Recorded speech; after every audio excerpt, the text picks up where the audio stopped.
And he did not have a talent. Yeah. At all. I spent some money more rich. Yeah, but look how do what people do now, bro. Fucking freestyle the whole thing. He cashed in on the single, you know what I'm saying? You know who stopped in our little area though? Mike Jones.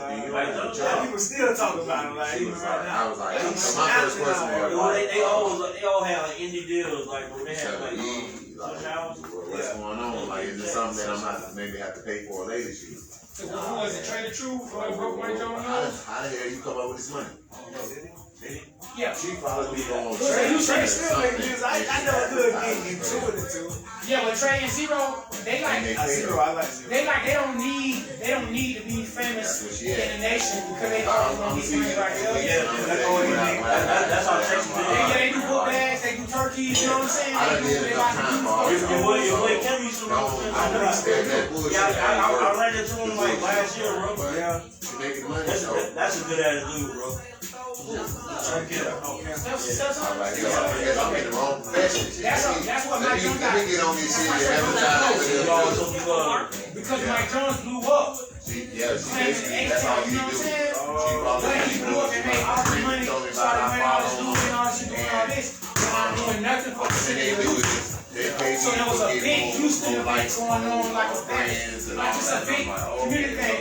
And they said, Trey said Mike Jones came with all his Louis on and all this chain, all this and all that, trying to show up. And Trey was like, bro, what you doing here? And he hit the man head in his nose and was like, fuck out of here, bro. We're not Houston. You got rich and you did that sucker shit. Yeah, bro, that's when you see Mike Jones disappear, bro. He never showed love in his own city. He grew up and forgot what he did. He said, man, how you doing? Welcome. Broke his nose, bro. His homeboy was like, get out of here, bro. And Mike Jones was left. But I mean, that's how I go, bro. You want to forget about your city, bro. If you make all the money, you don't come back and do nothing for the kids, bro. You deserve to be in there. Yeah, that gotta be exploited. Yeah. And they kept it low, you know what I'm saying? You know, I just be in there. I be wondering what's going on. Every state, I be all over the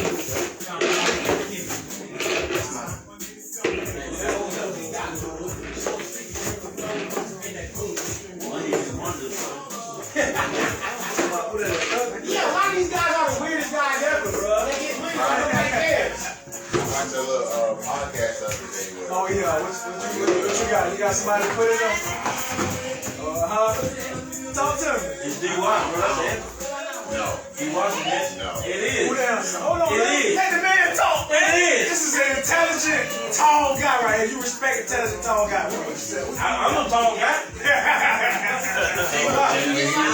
Yeah. And I was like, bro, when he was saying, oh, I think what's And this is Devin. Devin is the show. He works with me. me personally, I would put my boy Vic in there before I put D. Washington. I heard Vic, but I can't do it before watch. Two people told me that. That's y'all error. But I love Vic. Here we are, right? Watch your fight today.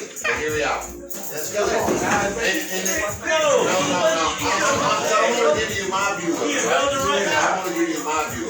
I told Josh. It is personal, but it's not personal. She's like, well, what they talking about? I think it's an argument debate, Let me tell right? you something, right? So, I said you had the right place. Here's came to all the Like, they still cutting hand. That's on hard. We was pre-established. Sorry about we that. pre-established. We knew the game.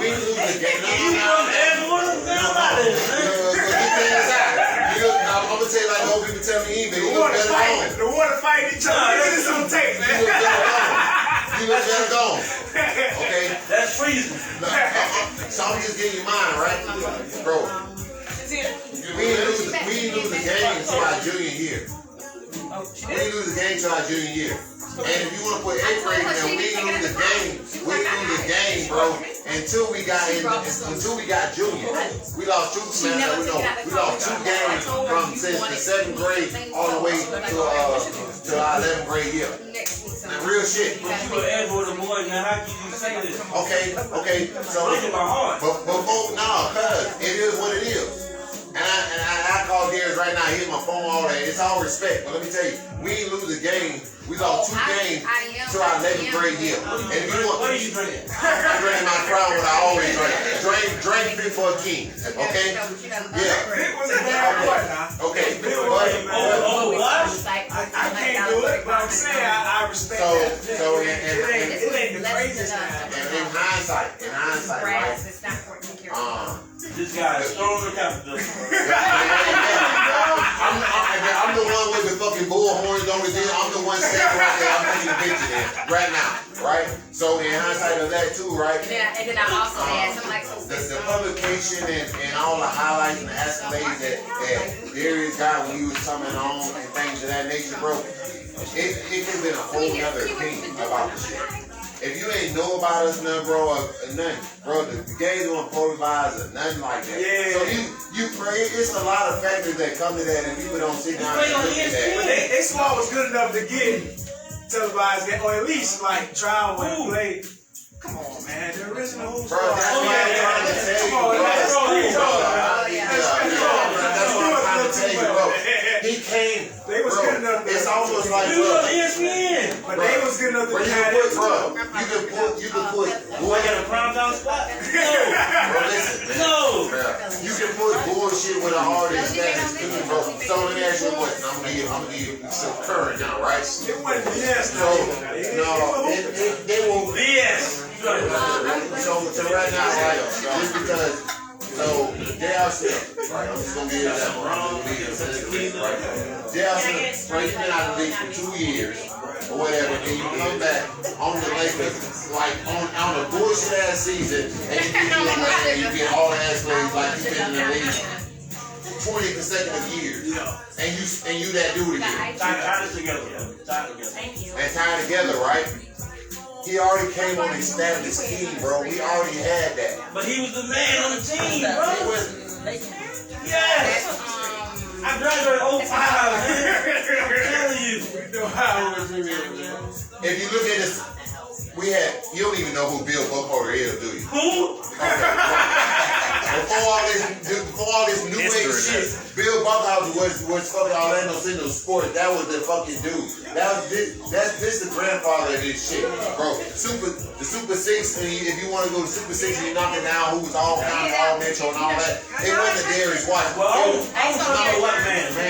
Well, okay. Sound like a white man. Yeah, right. But if you Google that, with a white man, if you Google that, this will come up. Chris Burns, Reggie Ford, Chris Burns. I'm nobody, and I'm still nobody, because that's how I humble myself to be. They rap? Yeah, no, they a nigga.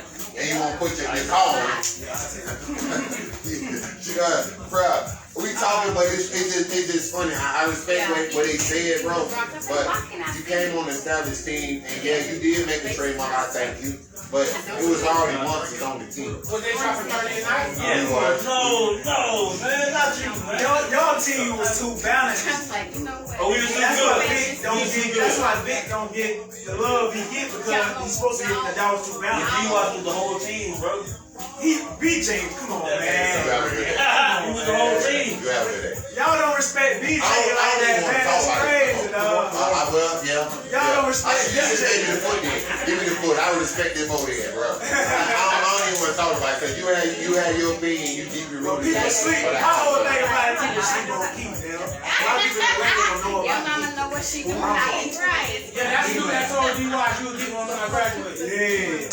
Like, keep Rumble on you on the 3 feet, right? Monster. Okay. But listen, so if you want to go to D-Land or Florida, Yeah. a monster was Antonio Lawrence. They call him ATM. He was from Jacksonville. Bro, he was a monster, bro. A fucking monster, dude. Antonio Lawrence. He was a monster. We don't respect the chocolate and we just Bro, it was a nigga from Jacksonville. I mean, it was a nigga from Leesburg. He went to USF, bro. That bitch, they call him leapfrog, bro. That bitch jump out the gym too. Like Florida, They forced him to not come back after the holiday. I'm gonna call you the G-Bucks. Y'all don't respect y'all elders. Y'all don't respect y'all elders. Because you old 5, I'm old 1. Y'all don't respect y'all elders. So you was there with me. No. I came in 01, you was there with me. Yeah. Y'all don't respect y'all elders. Y'all don't respect y'all elders. Why you doing this? Because you don't really. Y'all think it's real good like that. You know, I know you got a comedian part of you. That's why I don't really like you with you, bro. But y'all don't respect y'all elders. Come on, let's get started. Well, rather the trend of the elders, the younger generation wouldn't even think it. The doobie labba doobie. I had to go look up the lyrics, man. I don't know what that man was talking about. yeah. Y'all want to be. The doobie did the doobie. Cheers. Right, right. There we go. Just came with this on the fly. Yeah. Straight out of the brain. So you son of Okay. I gotta lean this way. Yeah. I'm too tall. That's just, okay, better. Chop, chop, chop. It's weird with no table. I got nowhere to put it. Yeah, you don't want to put that drink, right? Nowhere to put nothing. All our little secrets. Music, faith in and out.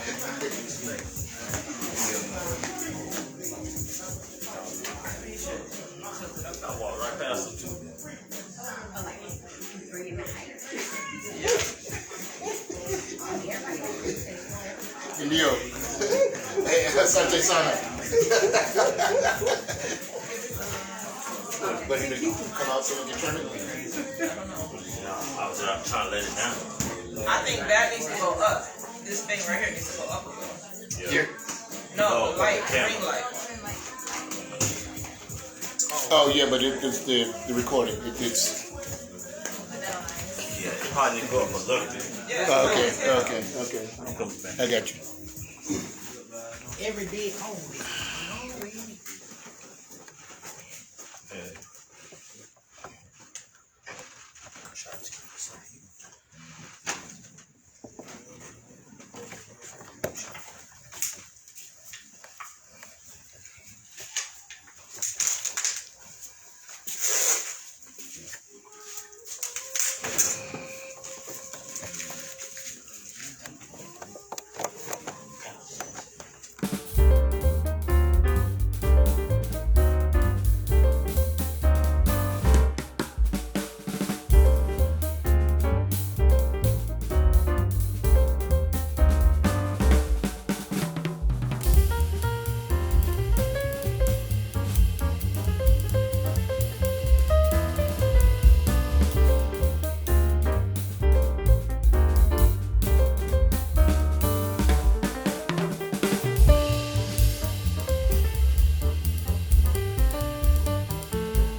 I heard about that. Thank you, bro.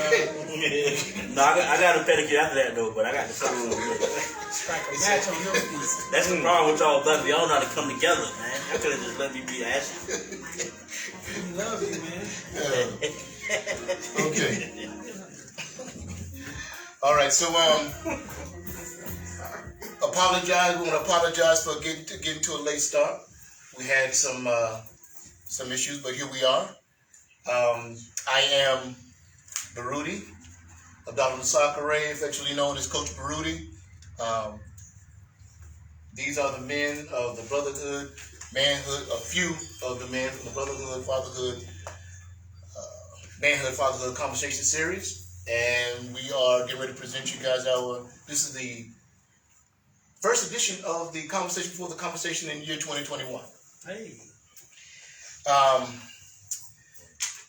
That being said, we have a few simple rules of engagement. One is some but all.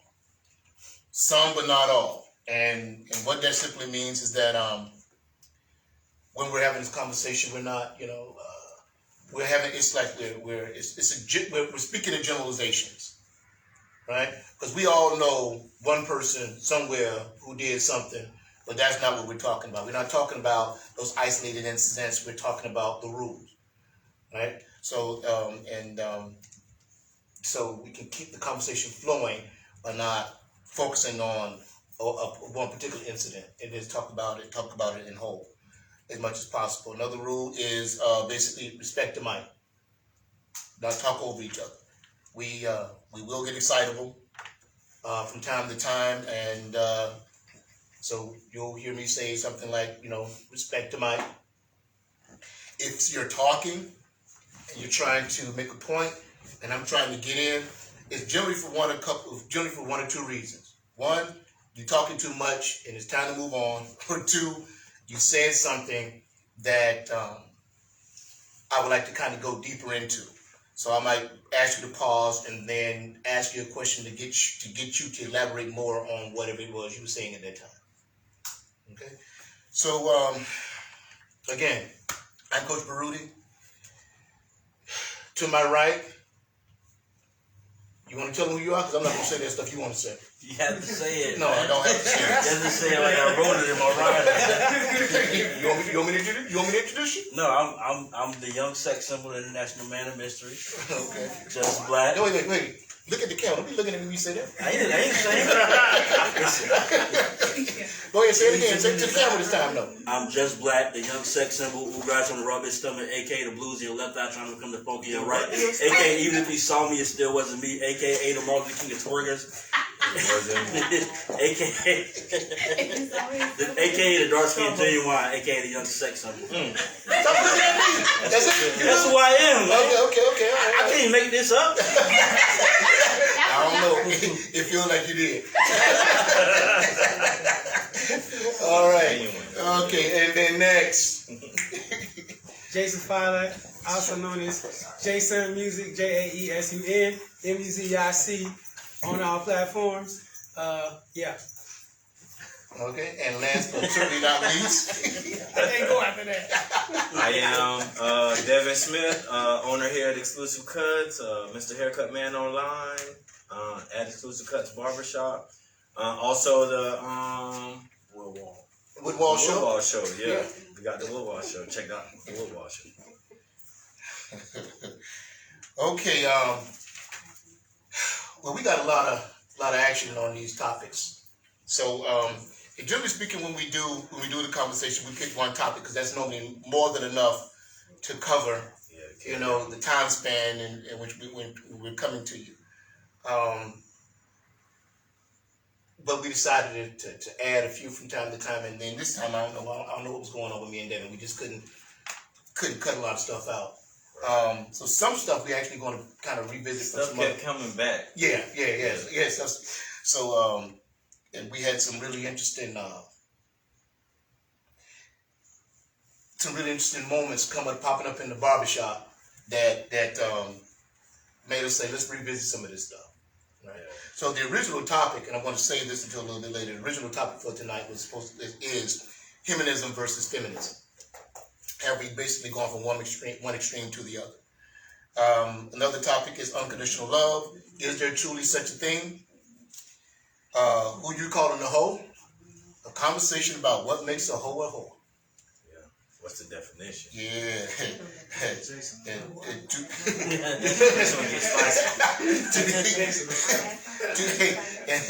And last but not least is to believe or not to believe. If you got to believe in something, why not believe in me? And that sounds some pimp shit. Check it out. This is where it comes from, right? Superfly. Car wash. Oh, car wash? Car wash. In the scene in Car Wash when Richard Pryor shows up at the car wash and he's the preacher and the Pointer Sisters, I guess I don't know what you call them, but they were with him. You realize I was You tell me Nah, I see Car Wash. You ever seen Car Wash? I see Car Wash. Okay, so in that scene, the brothers giving Richard Pryor a real hard time. And Richard Pryor said, you got to believe in something. Why not believe in me? Then the Pointer Sisters break off into that song. Got to believe. So that is some pimp shit. Because Yeah. Richard Pryor was raised in a brothel. Hello. Yeah. Hello. Okay. So yeah. And when I one of the many possibles. Long way. So when that hit me, I was thinking about something else that happened, and for whatever reason, it's not coming to me right now. But it just took me to that space where, as a people, black people, we have a tendency, right, to talk about what it means to be unified, what it means to, quote unquote, support one another, support buy back, black-owned businesses, et cetera, et cetera, et cetera. But we say it with our words, with our actions, we're not there, right? So, and then everybody knows that religion, I don't care where you are, religion is always an issue, right? Who to believe in, what to believe in, how to believe in it. And my biggest challenge when it comes to all religions, period, is we tend to leave out that piece where we actually believe in ourselves, right? If something good happened to you, God did. If something bad happened to you, it was because of the devil. But somewhere in there, that piece where we're supposed to be accountable for who and what we are and who and what we are to become, we kind of skate past that piece, right? So I just wanted to take a moment, if we could, and kind of explore, or at least ask some questions, because we know we don't have the answers, we don't have all the answers, but we do tend to come up with some pretty decent questions. And the question is, why don't we move in our everyday life like we really believe one another? Black? Because people lie, man. People lie. Yeah, man. Especially women. No. Okay, now you trying to pick a fight early? No, I'm just serious. All right. But you gonna be around your own? Go ahead. That was episode 2. We determined who the best liars are. Yeah, I'll just put that out there. Yeah. Who was it?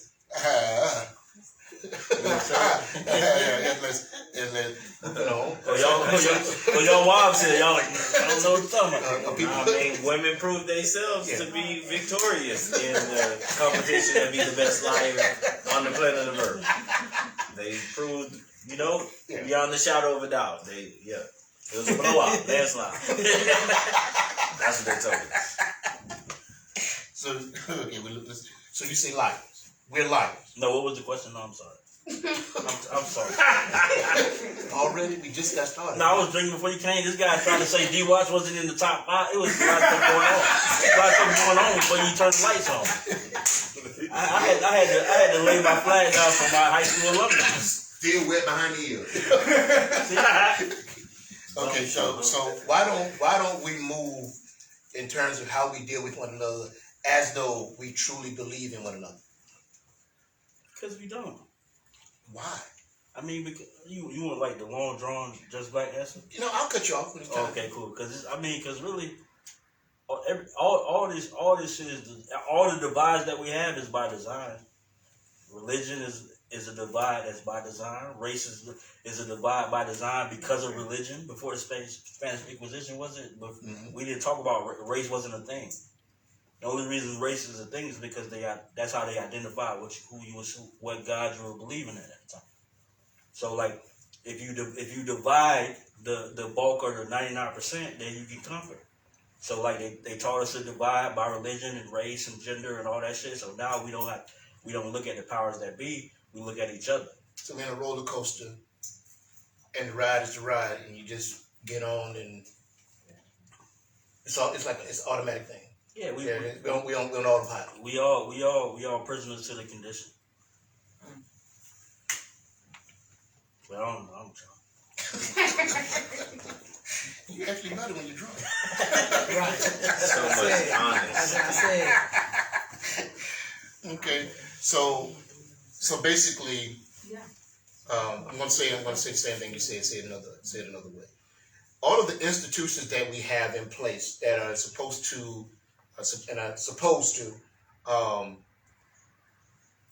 we're supposed to gain from them so we can navigate through life for success. The idea of being successful and using the programming that we receive from these institutions keep us divided. They're planned to keep us divided. You can say the illusion of success. The illusion of That's success. what it is. Okay, all right. Illusion of success. Keep us divided, but to what end? I mean, as long as we fight each other, we can't fight the powers that be. What was that? Public enemy? That's back in your time. I wasn't. Dude, listen. I do not have a problem with my age, because the alternative is I ain't here. That's true. All right, okay, all right. To quote Richard Pryor, there's a lot of wise dumb motherfuckers in the world. A lot of wise dead motherfuckers in the world. So apologize for the language, just a little bit. Jay? I feel like we are the powers that be, but one of the biggest reasons why we can't believe in each other is because we really don't know who we are. You know what I mean? So it's like, Knowledge yourself. yeah, it's people out here just trying to be, what they told that you need to be to get wherever it is they told you that you're supposed to get to and have whatever it is you're supposed to have. Again, talking about the illusion of success. Yeah, just the illusion of The American dream. just the illusion of self. Yeah. So it's like a lot of times, yeah, how can I trust you? How can you trust me? You don't know who you are. So you don't know who I am. So there's no trust there. You don't even barely trust yourself on a daily basis. You know what I'm saying? Give or take with this person, that person. We looking at each other. People don't feel like they look good in their own skin. You know what I'm saying? They don't. It's just, yeah, it's the states of our minds. It's hard to put your trust in somebody else when you can't even trust what you look in the mirror at because you don't even know who you are. Because like the things that Black was naming. Are you black? Are you this? Are you that? You need to do this. Do you need to do that? And it just fragments our minds to the point where we don't even really have an identity that we can be comfortable in, or we too busy trying to identify ourselves as all these different things. So how can we even begin to, like I said, we are the powers that be. We still hoping on leaders and hoping on policies and hoping on whatever we hoping on. Somebody gonna do this and do that. Right. But these systems literally do not work without us. We are the power. And until we realize that, then we just doomed to, it's just chaos. Yeah, you're doing what you're told the program to do.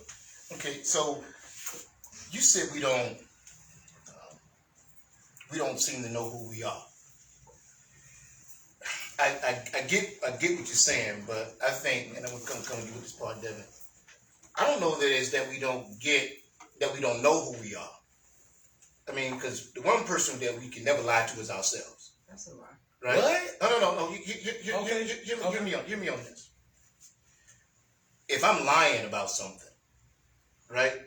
I know I'm lying about it, and I can't lie to myself about what I'm doing.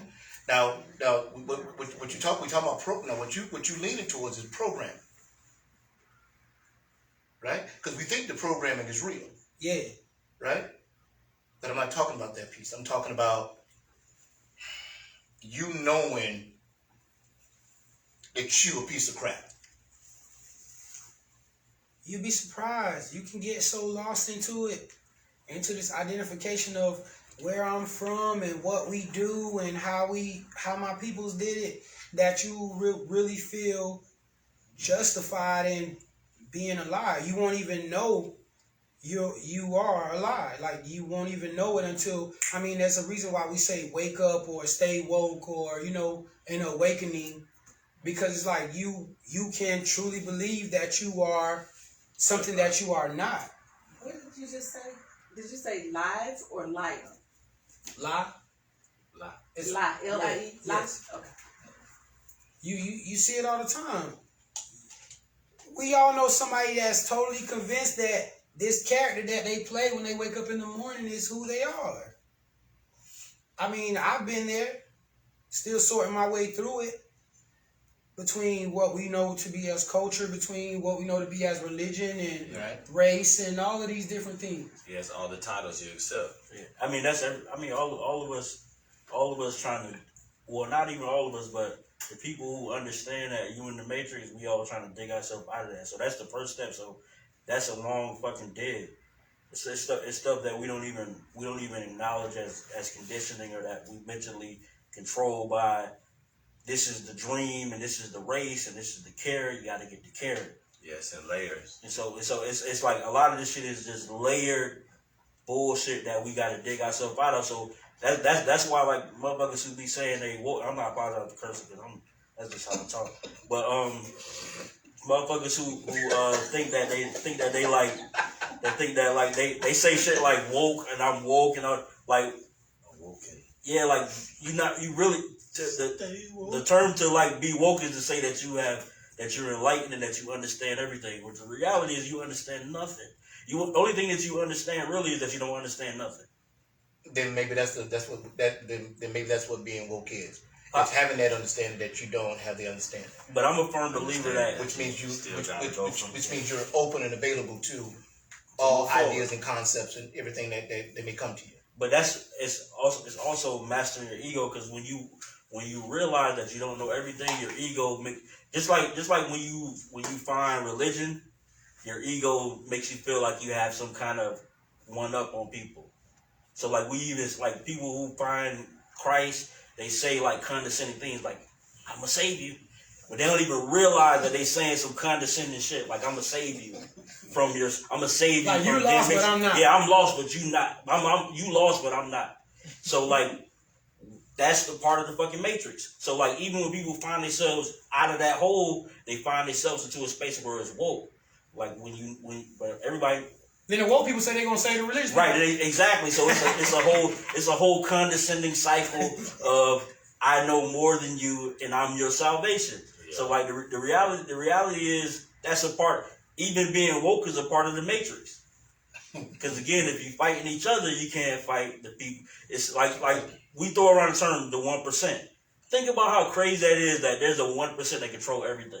It's because if you can throw all these smoke screens and these smoke bombs to people, to the 99%, and they fight each other about religion and race and gender, they never even look at you to come your way. Right, because you fighting each other. No, you can't use the bathroom here because you have a dick, and you're a man, so you can't say you're a woman. And then we fighting about stupid shit that don't fucking matter. Like, no, you know what I'm saying? We arguing about shit that don't matter, bro. Yeah, like just think about how fucking insignificant all this shit is. Yeah. That I'm caring hard about who you have sex with, or I'm caring hard about who you identify as a fucking sex. Yeah. Or I care about what God you serve. You believe in God, or you vote for this guy, you vote for this guy. This lady is this, and this guy is that. We are fighting each other because that's a part of the fucking condition. Having lopsided jobs, having piercings in your face. Yeah, it's like, what? This matters? Right. Not of my intellect? That? No. Right. Okay. Yeah, it matters. It's my look? It matters. All right. You know, like, I was having a conversation not too long ago about sisters' hair. Yeah. Right? And for sisters to wear their hair in a natural hairstyle, right, is considered unprofessional. Nappy. That's nappy ass hair, bro. That's what it is, right? Which I mean, so you know, Nappy head hoe. Yeah, that's what you're trying to say, right? Nappy head hoe. I wasn't gonna say it. You said it. It's Don. Ladies, just by the way, like you said it. If y'all gotta meet him outside, Was he a coach? Don Ivan. Okay, yeah. Let's clear that up. his radio personality, man. But yeah, You need to go refreshing your. I do, man. Go ahead, man. Go ahead. I think so. Go ahead. Please don't trip. Okay. All right. If that's the case, then we all tend to agree in different degrees about the fact that none of us know what any of this stuff is. Devin, why do you think we hold on to stuff we can't even prove? It's all we were given. It's programming. Yeah, man. Yeah, man. You can't man. You can't feed somebody something for 30 plus years and think like you're gonna get them to not like it in a day. Right. You know. So like there's like he said, it's a long dig, you know. Like if somebody bury you 6 feet deep, like he ain't just popping out of that. So like it's a lot of deprogramming, and then when you're done, when you hit the so-called woke, whatever the hell that is. I'm for real. I don't know, man. For real. That's real. For real. Like they just made a whole new belief system. Yeah. Yes, exactly. Whoa. It comes to but it comes back to sense of self, because you have to hold on to, when you don't know who you are, you need to be able to look at the you man and want to say, be called something. I'm black, I'm a man, or I'm you Christian, think you need or a I'm title. spiritual, I am But that's a part of the programming. I am a doctor, I am a this, I am a... You see it in people's bio, they put what they do for a living first. Because Don't you got kids? doing it, I do a lot of interviews, right? So and I get that. When I say, who are you? People will tell you what they do to make money. Yeah. Like that's who you are. And then I'll say, no, you're not answering my question. I'm asking you, who are you? Yeah, that's the ideology they have bought into, though. Right. So, like, if that's their main title for most of the day, they spend more time in the day, each day, saying, I'm this. And it's their title. They probably change their voice and everything when they fucking say it. In this system, right? In this system, I mean, people do, man. It's a corporation. It's marketing. It's like genius, but so the marketing is an example of the programming. Right. But that's here's the nuance to it that makes it even more difficult. If we've decided that we're digging ourselves out of this condition, once you get to a place where you're comfortable with how you fit in that understanding, that's where you plop yourself at. So if you feel like this is all conditioning. So like you start to understand that a lot of this shit is bullshit, but if it works to your benefit, then you happy to be a part of it. Yeah. So you'll have like a woman who will be like understanding that. Yeah, I might be going that way. Understanding that as a woman, back when a man paid all the bills and he was the head of the household, you didn't have a say as a woman. So you understand that that's the dynamic of it, but you also don't want to pay no bills. So you want to have a voice, and you don't want to pay no bills because it fits your dynamic and how it suits you. It benefits you. Yeah, it benefits you. Yeah. But so now everything's in exchange too. So but black folks, did we have it like that? Did we Yeah, have it like when you that? look back, True. yeah. When 'Cause you look back, I mean, it's like she was a maid, I was a shoe shine. That's right. I seen good times. man, I had y'all earlier. yeah, these times of that dynamic, like, when was that dynamic? I know it exists, but when was that a mainstay thing for us? That's right. It's like I don't see that as the way it was. I just remember everybody going to work, right? And then I think what happened was, you guys can, challenge projects. Yeah, it's like when we The division of the black home. There was a time where, like, she went to work as a maid and he went to work as a shoe shine guy. He shot shoes. And when they and then when they came home, they both were out there in the world dealing with all that stuff that comes with it, and they tended to be together on what they were fighting together against. Mm-hmm. Right. But Right. even before that, was it? On I one would just say during slavery, they both were out there working, correct? Yes, but that dynamic was even worse because nobody had any say so. Right. You know, master can come in and say, "Go sit on the porch, homie. I'll be done with your wife in a minute." I'm talking about the work aspect, right. where they both were out there working. Right. So we've always had that, but that idea, we throw that out there like that was like our situation, our circumstance. And I think that's one of those narratives that we buy into. That another narrative we buy into that's not ours. It's not true. Yeah. We always celebrated our women. Right. But I mean, we buy into all that shit that goes on us. Nowadays. Like the American dream, that's not something that necessarily is ours. We just bought into it. So what you're saying that we like former President Trump used to say, "Make America Great Again," right? And I can't remember. I think it was Paul Mooney who did something years ago, and Paul Mooney was talking about how people would say, you know, we need to go back to, you know, when America was great. He used to hear that, and he said, "F you, I'm gonna stay right here where I can tell you to kiss my ear. If we go back so far, I'm back in chains on the plantation. Right, exactly. So I don't want to go back to the quote unquote good old days." So if we're talking about going back to when it was great again, we probably need to talk about it before y'all landed at Plymouth Rock. Right. if you want to talk about it. I mean, but they always talk about somebody need to go home. Go back where you came from. But you know the funny thing is, Get in trouble for this. the fun,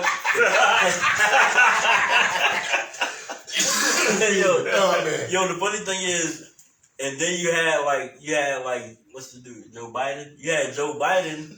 He basically said the same shit. He said, hey, Donald Trump's the first racist president. How, bro? We had presidents that owned slaves. How the fuck is he the first racist president? Right. He's probably the least racist president because he's telling you, hey, I don't fuck with y'all. I appreciate that. Exactly. Yeah, I mean, that's you know, when you know what you're dealing with, it does make it easy for you to deal with, you know. Right. Yeah. I don't like poor people. Like I fuck with Donald Trump, but Donald Trump don't like poor people. He don't. The same way we thumb our nose at a bum, that's how he thumb his nose at us. We all the same. Like he's not the first racist president. He's the first honest president. Like I don't fuck with none of y'all. To be honest with you. Okay. I knew we were going to end up here. All right. So, side note, or just a brief break in the conversation. What did y'all think when you saw them climbing the wall? Because I'm gonna tell you, when I saw him climbing the wall, I was like, he thought he was gonna build a wall to keep the Mexicans out.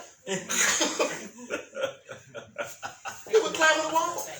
It was the funniest shit ever, man. I fucking loved it. I loved every minute of it. Like my boy Link said, my boy Link said, when he kept saying we're gonna build a wall, Right. It got incepted into the subconscious mind. So he did build walls with his rhetoric between you and I, between me and them, between them and them. Right. So he built the wall. Right. But they say the wall wasn't going to get built, and it was a joke. But really, the wall was getting built in our minds the whole time because of the buzzwords, because of the trigger words of the wall. Right. And you witness the division, and the veil really come back on how much division and separation. It's really what we've already seen, being where we from, right. And, dealing with what we deal with every day. Yeah, like we were sitting back, like, oh, y'all see it now. Okay. You know what I mean? But the wall was very much did get built. You know what I mean? So that was funny seeing them climb that wall. So that's a real pimp move. Yeah. You put something in somebody's mind and then you get them to manifest that reality. Because we are the powers that be, like I said. So you got to convince us that we don't get along, and then watch us create those situations where you can capitalize off of. Right. But even in a more superficial way, man, Donald Trump, if people don't like this, people don't like to hear this because they don't like to face themselves. But he represented America because the shit that he was saying is stuff that uninformed people say to each other. We say stupid shit like that, man. Well, we just keep the messages out. We just build a fucking wall or gate or something. We say stupid shit like that. Like, we say dumb, uninformed shit. It's just, hey, you know what we can kill the corona with if we just drink Lysol? I mean, it kills it on the outside. That's how we talk. That's how idiots. Now, that's called being troll. That's just trolling. No. It's not even trolling. Because I've had, before Donald Trump was president, I've talked to people in casual conversation because I talk to everybody. And they say uninformed, stupid shit. It's just Donald Trump. Yeah, we elected one of us all day long. We elected one of us. So he's just saying all the dumb, uninformed, stupid shit that we say.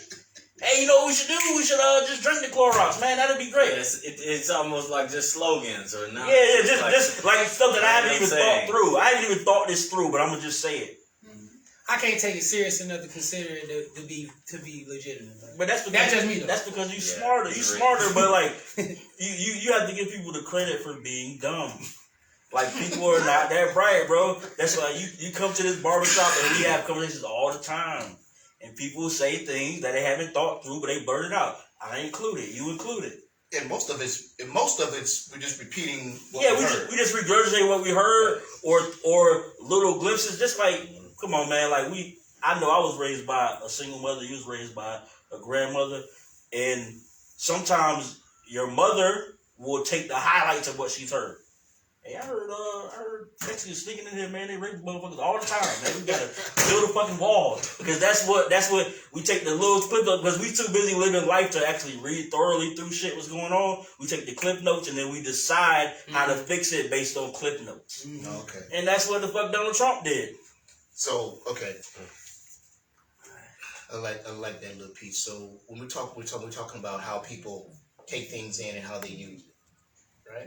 So, and we start off talking about if you got to believe in something, why not believe in me? So what I'm also hearing is a lot of, we seem to be framing this in a way where we're identifying or pointing out that none of us really know what it is, but we all feel real comfortable in a certain space, and because of that comfort, the coping mechanisms we have in place that protect us, those walls, those barriers, we would rather sit in dumb comfort than be uncomfortable and intelligent as we move and as we grow. Stockholm Syndrome. We done fell in love with this whole American thing. You know what I'm saying?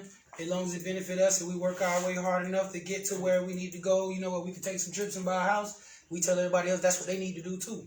You know what I'm saying? But here's the thing. The people who don't have that ability are the ones that seem to believe in it the most. Yeah, like all those poor people that was voting for Trump talking, it's like, Trump, what? But that's the trick, man. That's why it's called the American dream. You gotta be asleep to dream. Yeah, bro. Like that's the trick, man. That's how you get them, bro. When it's unattainable, man. That's like I meet a woman. I propose to her when I meet her. So in her mind, like, we gonna get married one day. It's never gonna happen. Yeah, you do that. It's crazy, man. I know you propose quite a bit. Hold on. Is anybody here? It's all entertainment. Yeah. It's all entertainment. You gotta be sleep to dream, man. That's just point blank period, man. You just gotta be sleep to dream. It's an American dream. These people they wanted to get from under British rule, so they came over here and created their own royal family. It's crazy. They found and then we bought into it and said they are royal family, and what they choose and do, that we will listen to them. What the hell? We the most? I don't know. Let me not say the most. But when have we not been royal? I can't think of a time. You know what I'm saying? But we all done collectively agreed that this is a royal family and that they're gonna save us from ourselves or whatever. Because we like, look at Obama's, man. Look at that coat they got. Look at that suit. What? He ain't done shit for us. Look at that coat, man, they got on. That's crazy. Who talks like this? America. My fellow Americans. Hey, that's him, man. I like Obama. Who talks like that? Shout out to black people. I like Obama. Stop playing with me, man. Perfect speech. It's just, they just talk. This man has clearly been taught how to talk bred like that. for it, Nobody talks like that. You know what I mean? I can't buy that. It's like a pastor talking about. Give it to him. And he came on the third day, not on the second day, but on the third. And he rose. You know, and we in the stands like, yeah. You know what I mean? You're not gonna disrespect Obama or my pastor. Listen, You're not gonna stand for it. I'm not gonna mention his name. He's my favorite pastor, Psych. And he would always go through this process. And I had to point this out to my wife. I said, at the beginning of the sermon, he's gonna say, I'm gonna make 3 points. Right? I'm gonna make 3 points.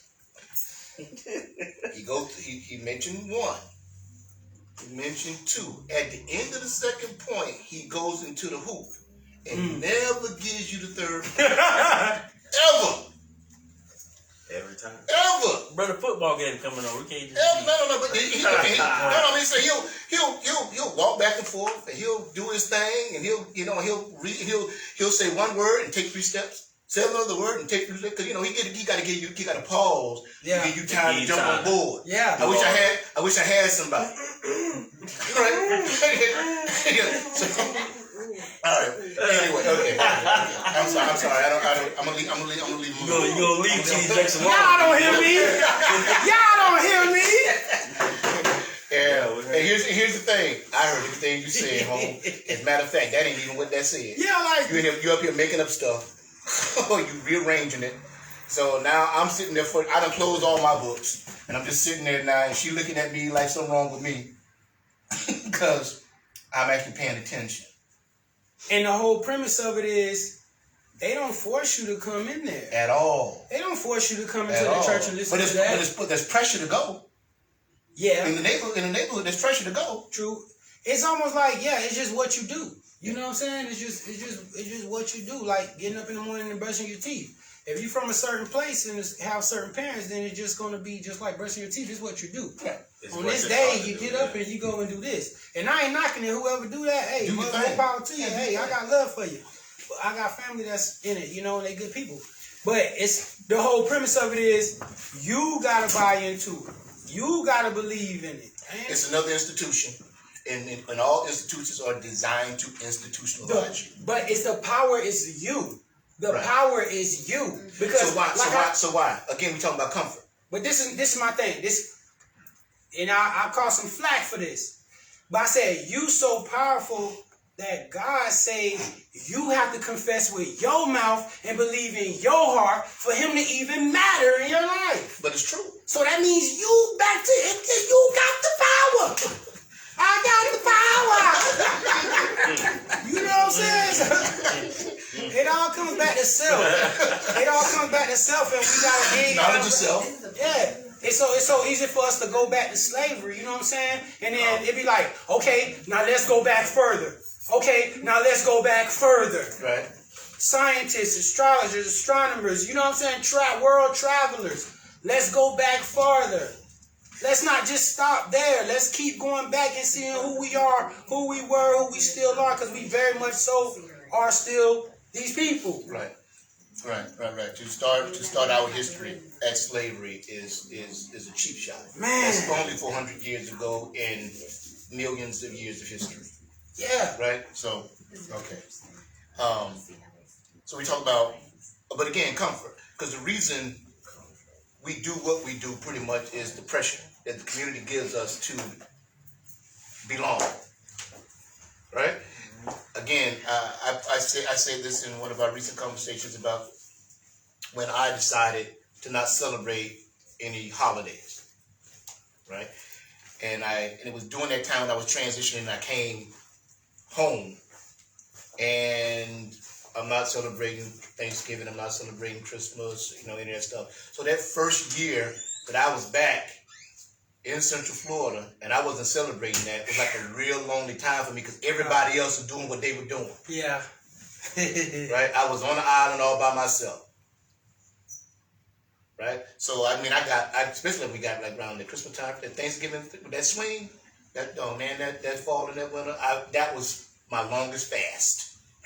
I just fast and meditated, did a lot of reading, and it was a challenging time. And then I realized that the programming is so powerful that right now you can play some certain Christmas carols. Yeah, Donny Hathaway. What? In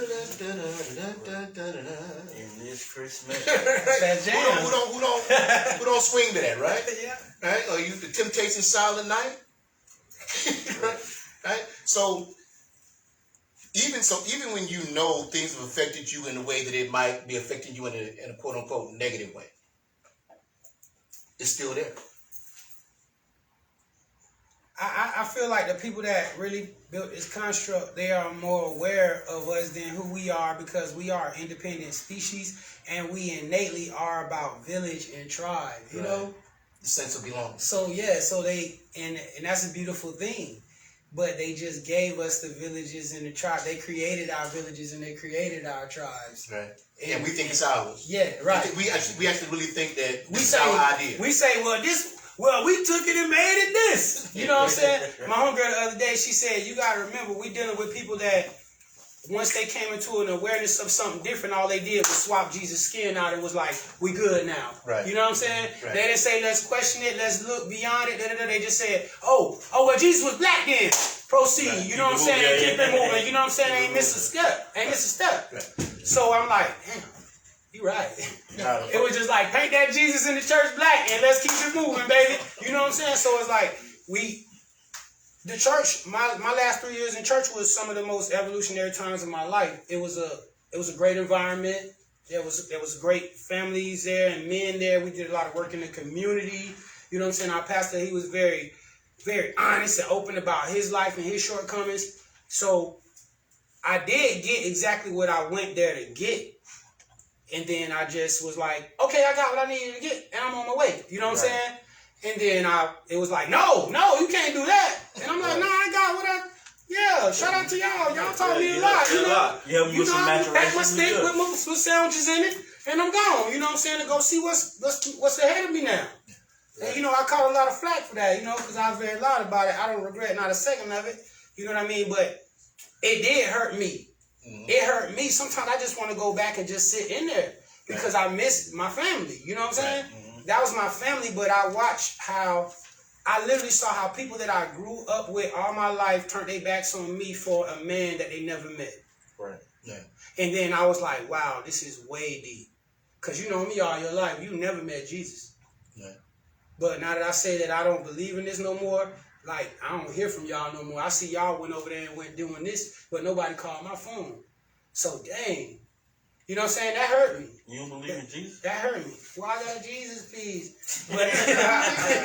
But that hurt me, and I had to come to an understanding that we are all not here to do the same thing. That was another part of the construct which led me to believe that what I was doing was more righteous than what they were doing.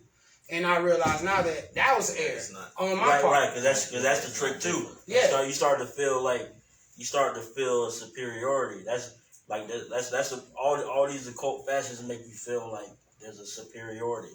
I know something that I think now though a lot of things are coming, like we're coming into the age of knowing, and people are understanding a lot of things more in depth now. Right. Especially with the age of information. Like that's true. Like, you know, a lot of this stuff has been available. That's a fact. A lot of this stuff has been available, maybe not readily available. Now you can just talk to a speaker on the counter.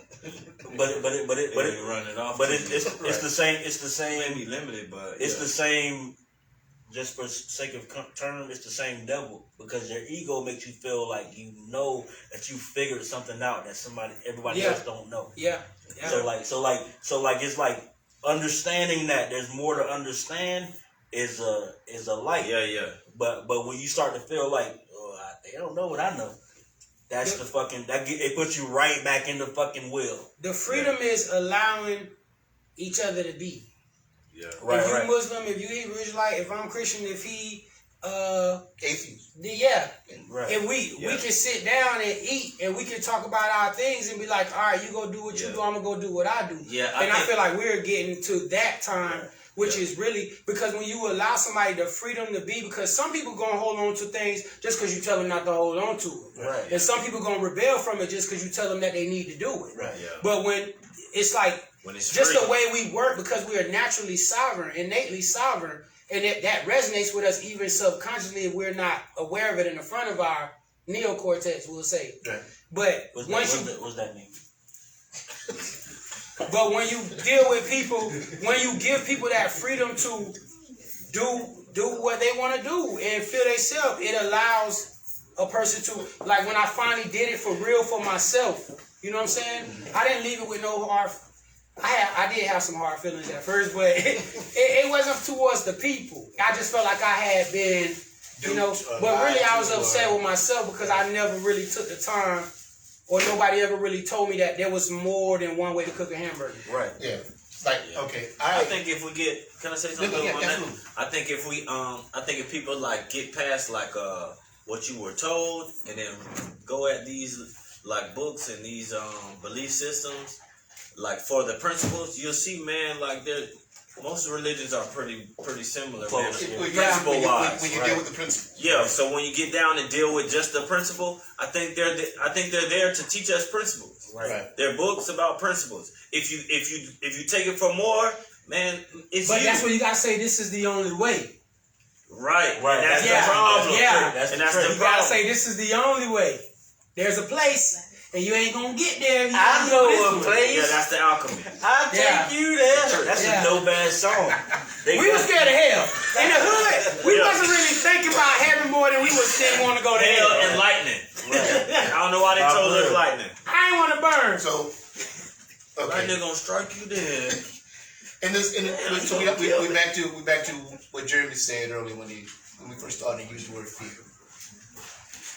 We basically do it and do in terms of everything that we do. Run, I think, fear is our personal advisor. Oh yeah, definitely. On damn the top of everything. I mean, yeah, we're an enslaved race that was like allowed to believe you're free. Right. Yeah, man. Like we were bred on fear. Right. Like so much so till we instill fear in our own children. Yeah. Your own cannot- offspring. But we still think this is the way. I just You know, said, and it's hard to break it, man. We've been like, it's crazy, man. I just said to a young lady over the last couple of days or so, where that this I'm going to say it how I said it to her. We can all be full of bullshit, right? So how can you be full of shit and you are a parent and you're not parenting that shit into your babies? That's impossible. How can you do so therefore the best opportunity you got to not put that shit into your babies is to get rid of the shit.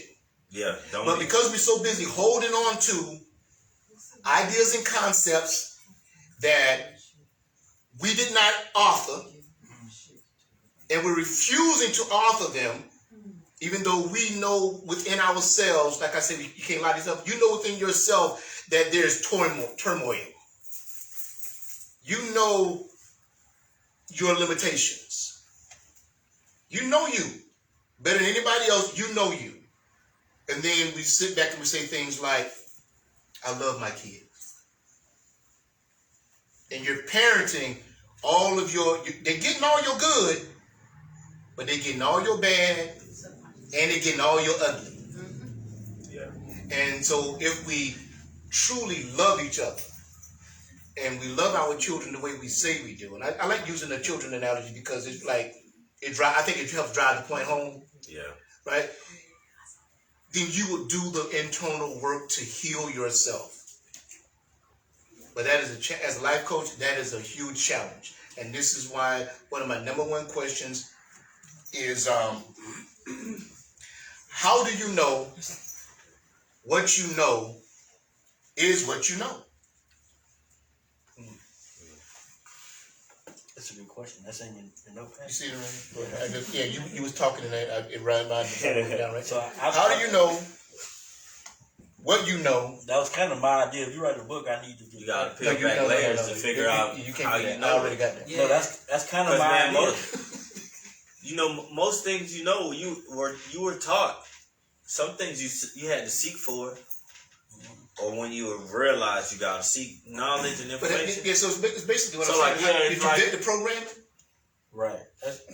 Yeah. That's like that is the Unpacking it or questioning it, getting back to that childlike state where you're like, but why? That's but the thing. why? We don't Yeah, unpack. But why? We never unpack. Question everything? Yeah, that ego, when you get to a certain age, you don't. It's like, because you're gonna have to start all over again. You have to be a kid again. Right. That's because the programming And is it's real. that old dog new tricks thing is, for a lot of people, is real. You know. Yeah, you People gotta. don't want to hear that. People don't want to start over again. I got this going on. I got this going on. I'm making this much money. Or I got to get up and go to work. I don't have time to be unpacking all these things and starting from scratch. But It's hurtful too, though. Right? Yeah. Yes. It's hurtful too, man. Because then you, like, man, who want to tell themselves, man, you was wrong? Yeah, you wrong.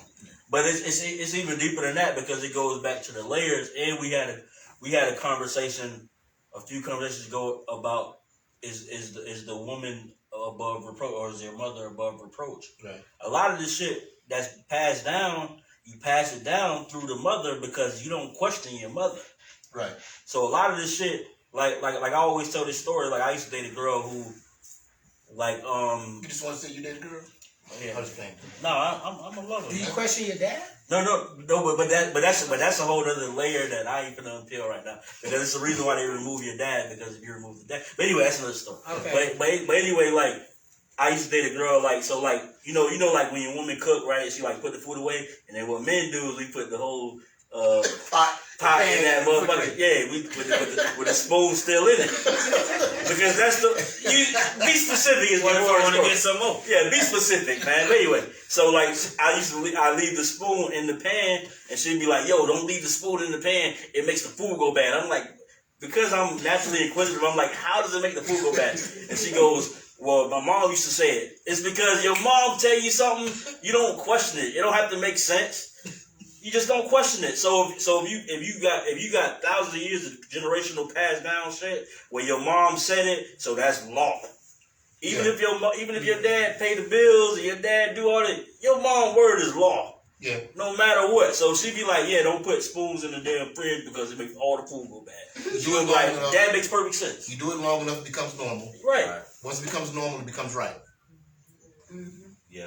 Right. You don't question it. We don't question it. And if it comes from the mom, with dad, with your dad, even you might not question him, but you're gonna question yourself. Like, Dad, talking about putting on the damn stove. I don't know nothing about putting those. But no, I teach my kids to question everything, even the things that I say. But yeah, you're right. Their mama ain't gonna say question me. Yeah. That ain't gonna happen. You had You better not question you me. had better not. You can question me, Right. because I'm not gonna take it personal. We can sit down and Google or go get a book, and I'm Right. gonna love the fact that you questioning what I'm telling you. Right. Yeah, Because your this mama is gonna really spaz on preparing you for life, Right. where people are just gonna tell you things and expect you to just trust it. So is that a thing? Like, moms can't be checked? Yeah, well, your mom's above reproach. Who checking mom? Your mom's above You reproach. right, though. I'm What just she say? saying. I brought you in this world. Can't check her. I can take you out. Your dad pay all the, if your dad is around, your dad pay all the bills, and the deed say his name first.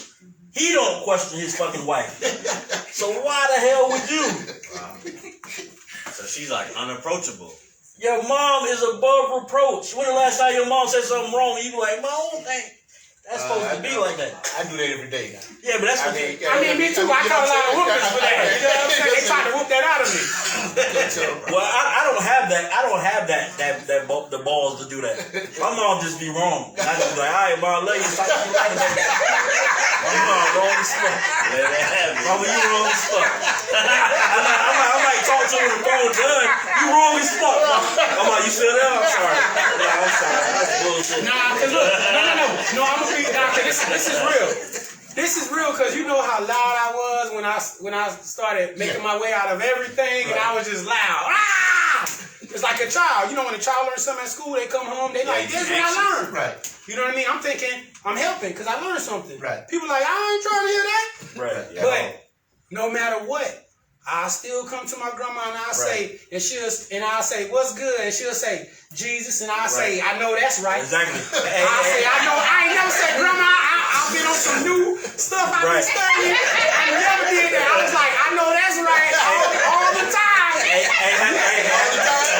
All the time. I never say I would so never. So do we do that? Let them have it. I would never, bro. Hey, happy birthday, Miss Evelyn. But yeah, you ain't arguing with Miss Evelyn. And I know my family told her that I be on some other stuff. My baby throwing it at you. He loves the Lord. But no, me and my grandma, we just, you know what I'm saying? That's my baby, man. You feel me? Yeah. Jesus, yeah. Right. She gonna say, God, Jesus is da. And I'm like, you right. You feel me? Period. Yeah, that's it. I ain't gonna say, girl. That's the original city girl, period. Well, you know, it could be that it could. There's a possibility. No, for what? Nah. You right. Yeah, I never. It's grandma. You want to read this? Yo. You gonna let your mom? You gonna let your grandma? You gonna let them have it? Yeah. You're not gonna argue. They're above reproach, but that's out of fear too, cause she gonna let you have it. No. Your mom ain't never gonna let you have it. Your mom will never let you have it. She's right. I'm right. No, that's what I mean. Like she gonna go off on you, like letting you have it. Yeah.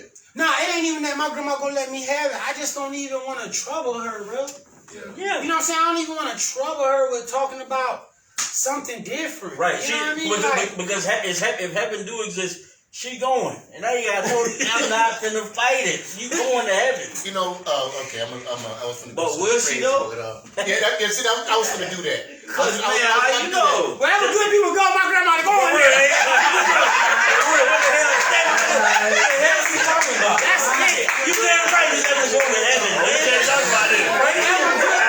Is you crazy? My grandma is going there, bro. She is an angel. I'm not talking about anybody in this room. Yeah, we just saying. Just because your grandma go to church, she cool with it. She going to heaven, that's it. Talking about that's it. That don't qualify. Just you can get out your shop. You can get out of here if you want to talk like that.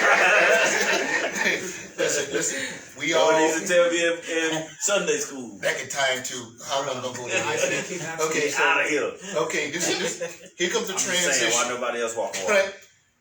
What did you say, Devin? Walk on water.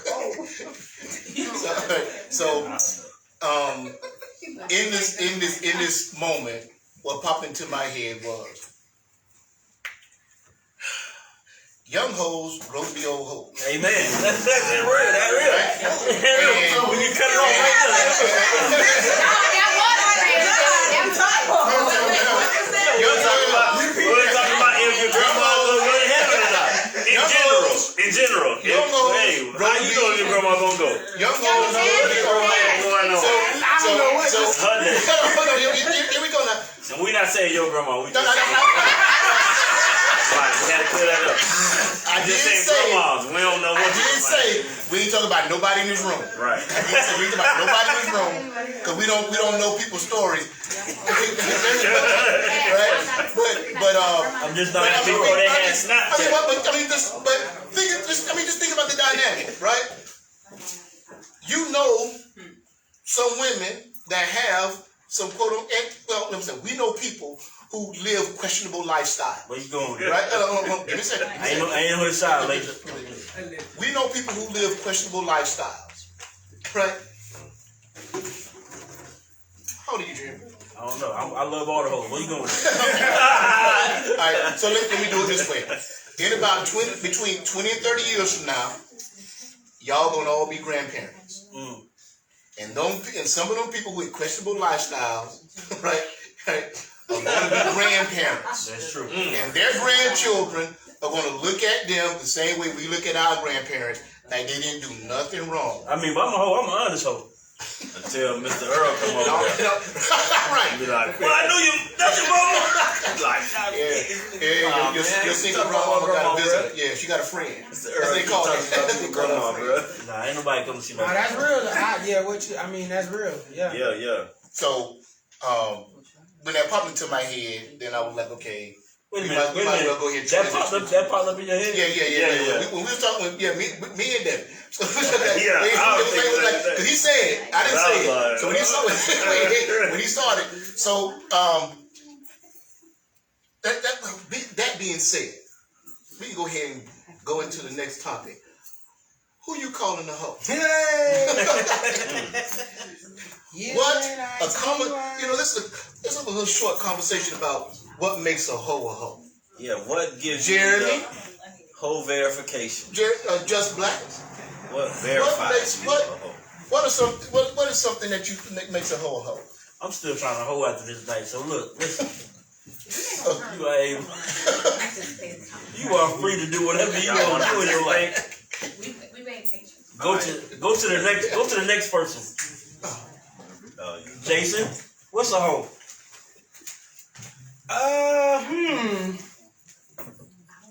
What is a hoe? You might have to Google that one. See, he gonna be on some bullshit too. He trying to hoe too.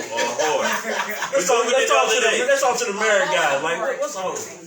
They're not. Anybody out there? I mean, one is short for the other, but like by definition, like it's a promiscuous person, or more commonly a woman who receives money for. That's Webster's For service. For service. Yeah. Oh, I thought they dig holes in the front in the gardens. That's the secondary. What garden? Reach. Yeah. What garden? Okay. So, I want a garden for Peter. when since we've had that popped up in the shop, exclusive cuts. We had some conversation. What? It popped up and so we were actually trying to list items that you can use or put on the the description. What did y'all come up with? We came up with Devin and people came up with different body counts. Right. People came up with a time period. Like if you have sex with so many people in this time period, then you a hoe.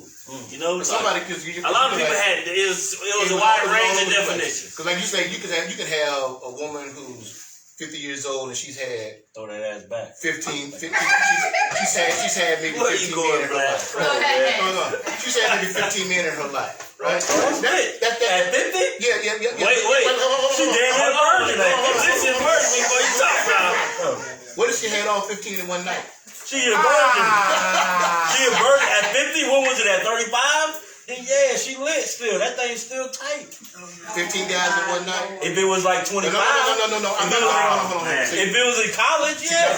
I'm fucking Miss Mabel and she's 50. She had 15 guys in one night. At 25.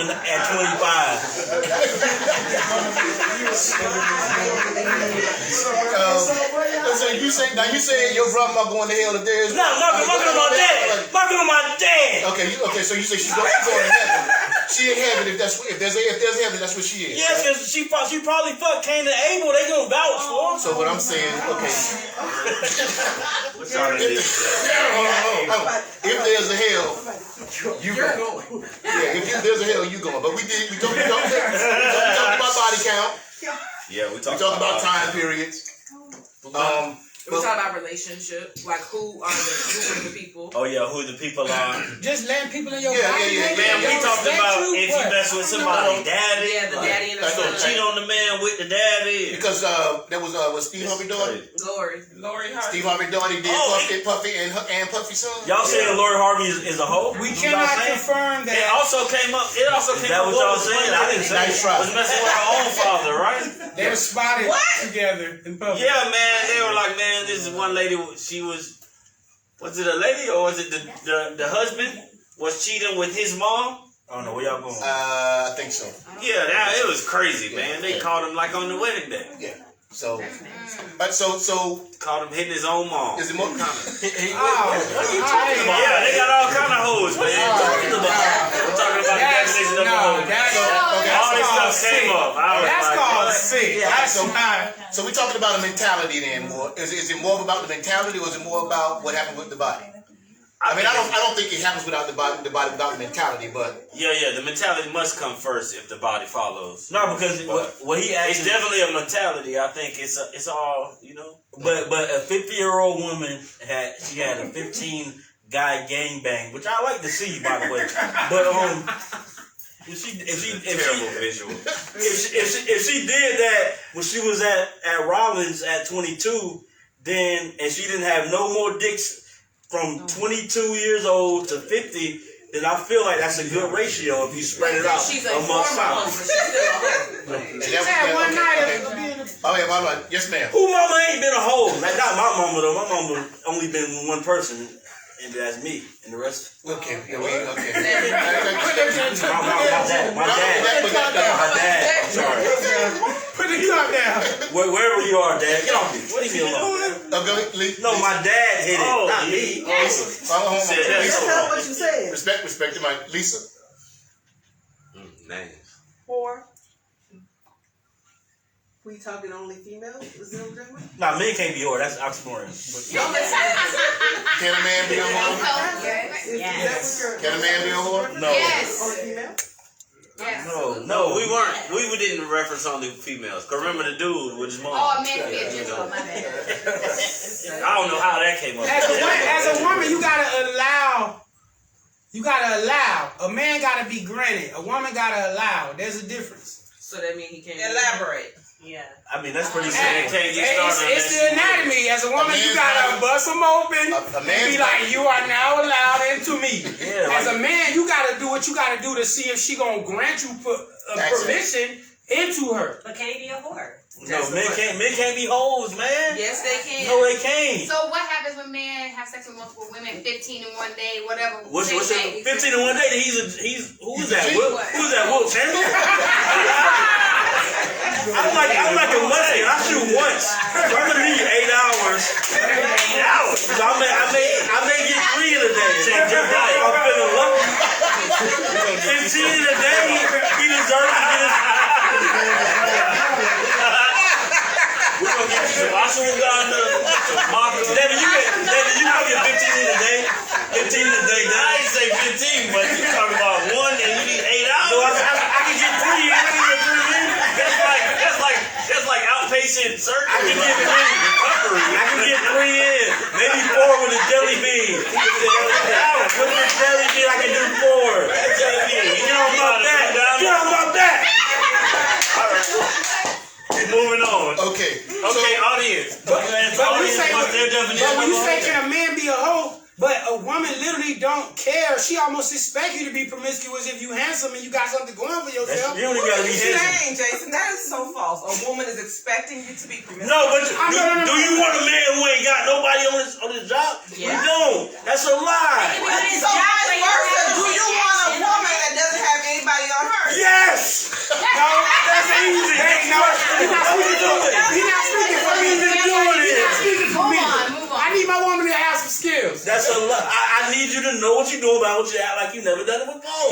That's what I want.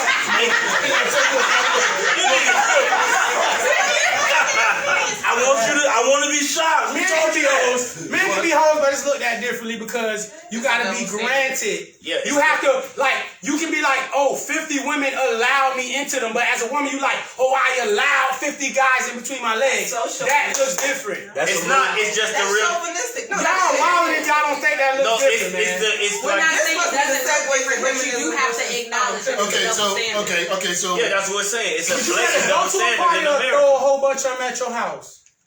That's a good analogy. What's the question? That's a good analogy. What's the Would question? you rather have a whole bunch of people at your house, or would you rather go to a party and you can leave when you want? Would you like that? Would you like a lot of people at your house, or would you like to go to a lot of parties? Both. Exactly, because you don't want everybody up in your stuff. For real. And that's my stuff. Don't be out here just giving your stuff to everybody. It's circulating. I said both. That means I don't mind people at my house and I don't mind going to other people's houses.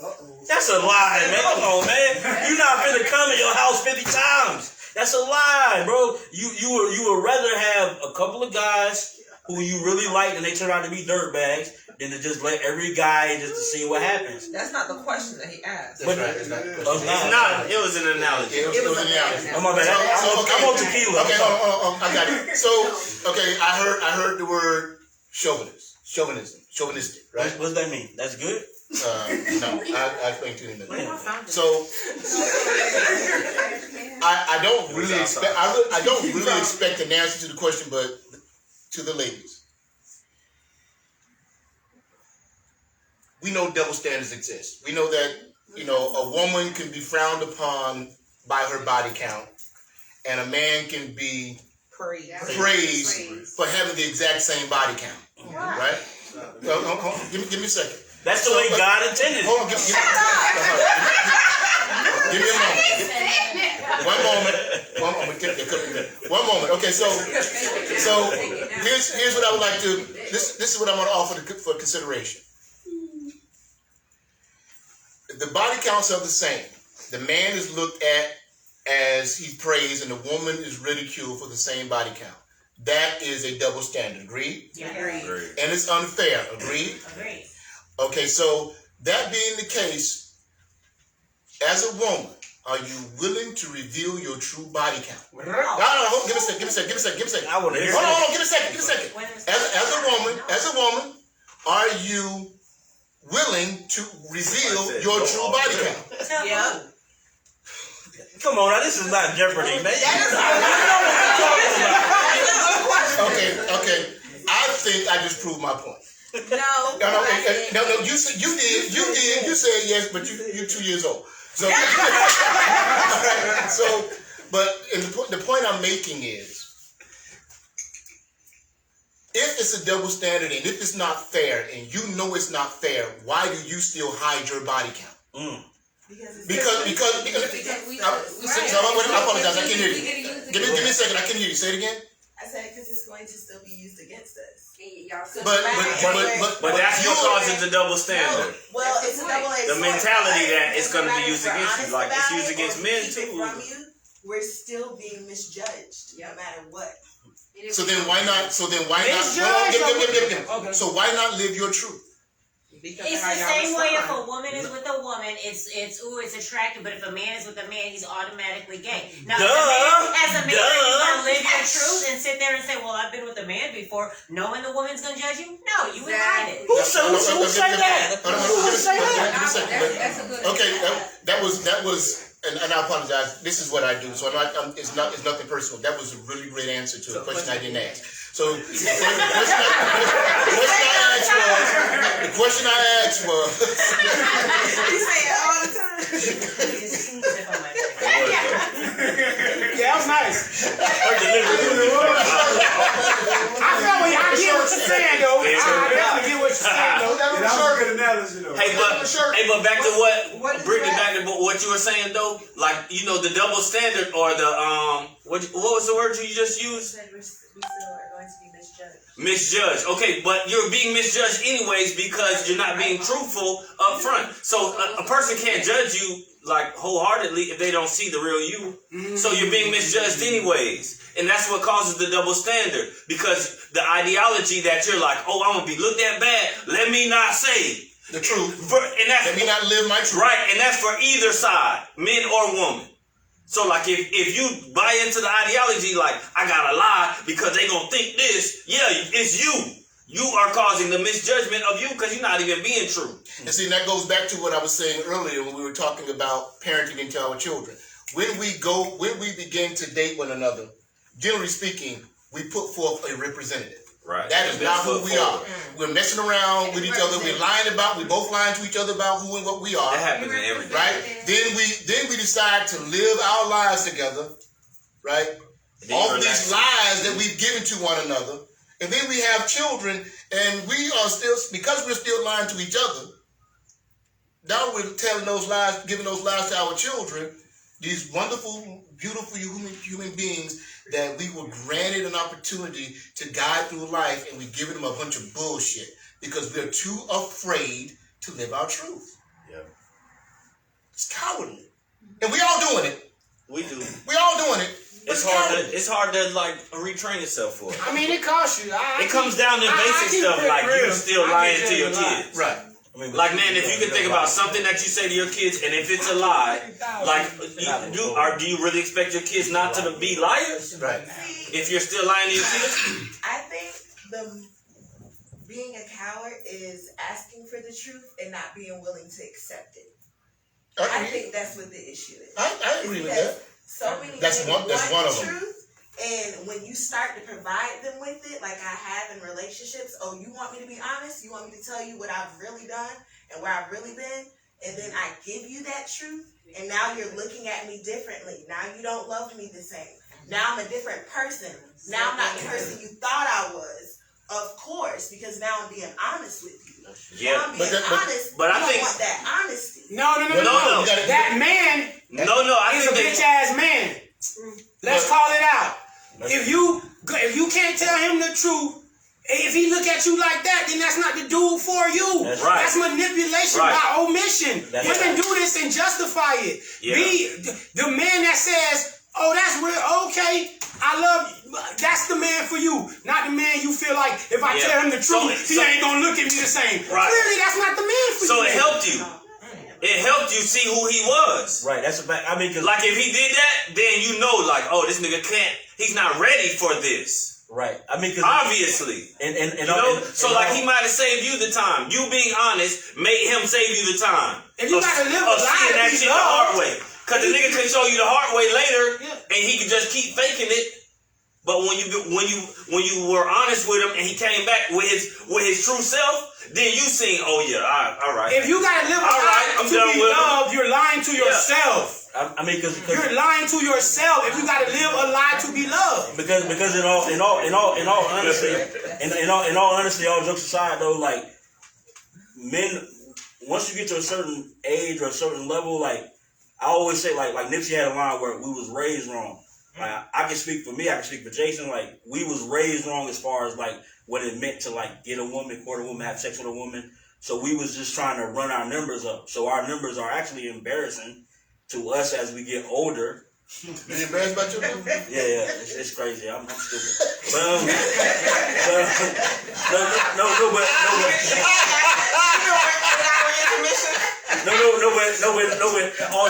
all jokes aside, once you have an understanding of why you made certain decisions you made, you don't care about like how many guys a woman has been with, like all that stupid shit. Like will be honestly, I'm not gonna ask you because I don't want to know. Honestly, like Why you want to know? Because I'm a visual guy. So if you say 40 guys, I'm gonna envision 40. I'm gonna envision 40 dicks. So I'm not gonna ask you about the 40 dicks. I'm gonna see a line from out the door, around the corner. So all I'm gonna say is like we already established the lying. Who's like the champion of lying? women lie. That's so right. you never get the truth in them. I don't think it's even. That's true. Yeah, like Men are almost conditioned to be like, she gon' lie, bro. Right. So we won't even ask you how many. Even if you did want to know, why the hell you gonna ask and just wait on her to lie? She gonna say, 12. Figure out on your own. No, but we treat it honestly. To be honest, we treat it like a used Maserati, bro. We don't want to see the mileage. It's a Maserati. So if it feels like a Maserati and it smells like a Maserati, then I don't care how many people drove this fucking Maserati. In my mind, this is how I think. And your number can never be my number, so I can't judge you.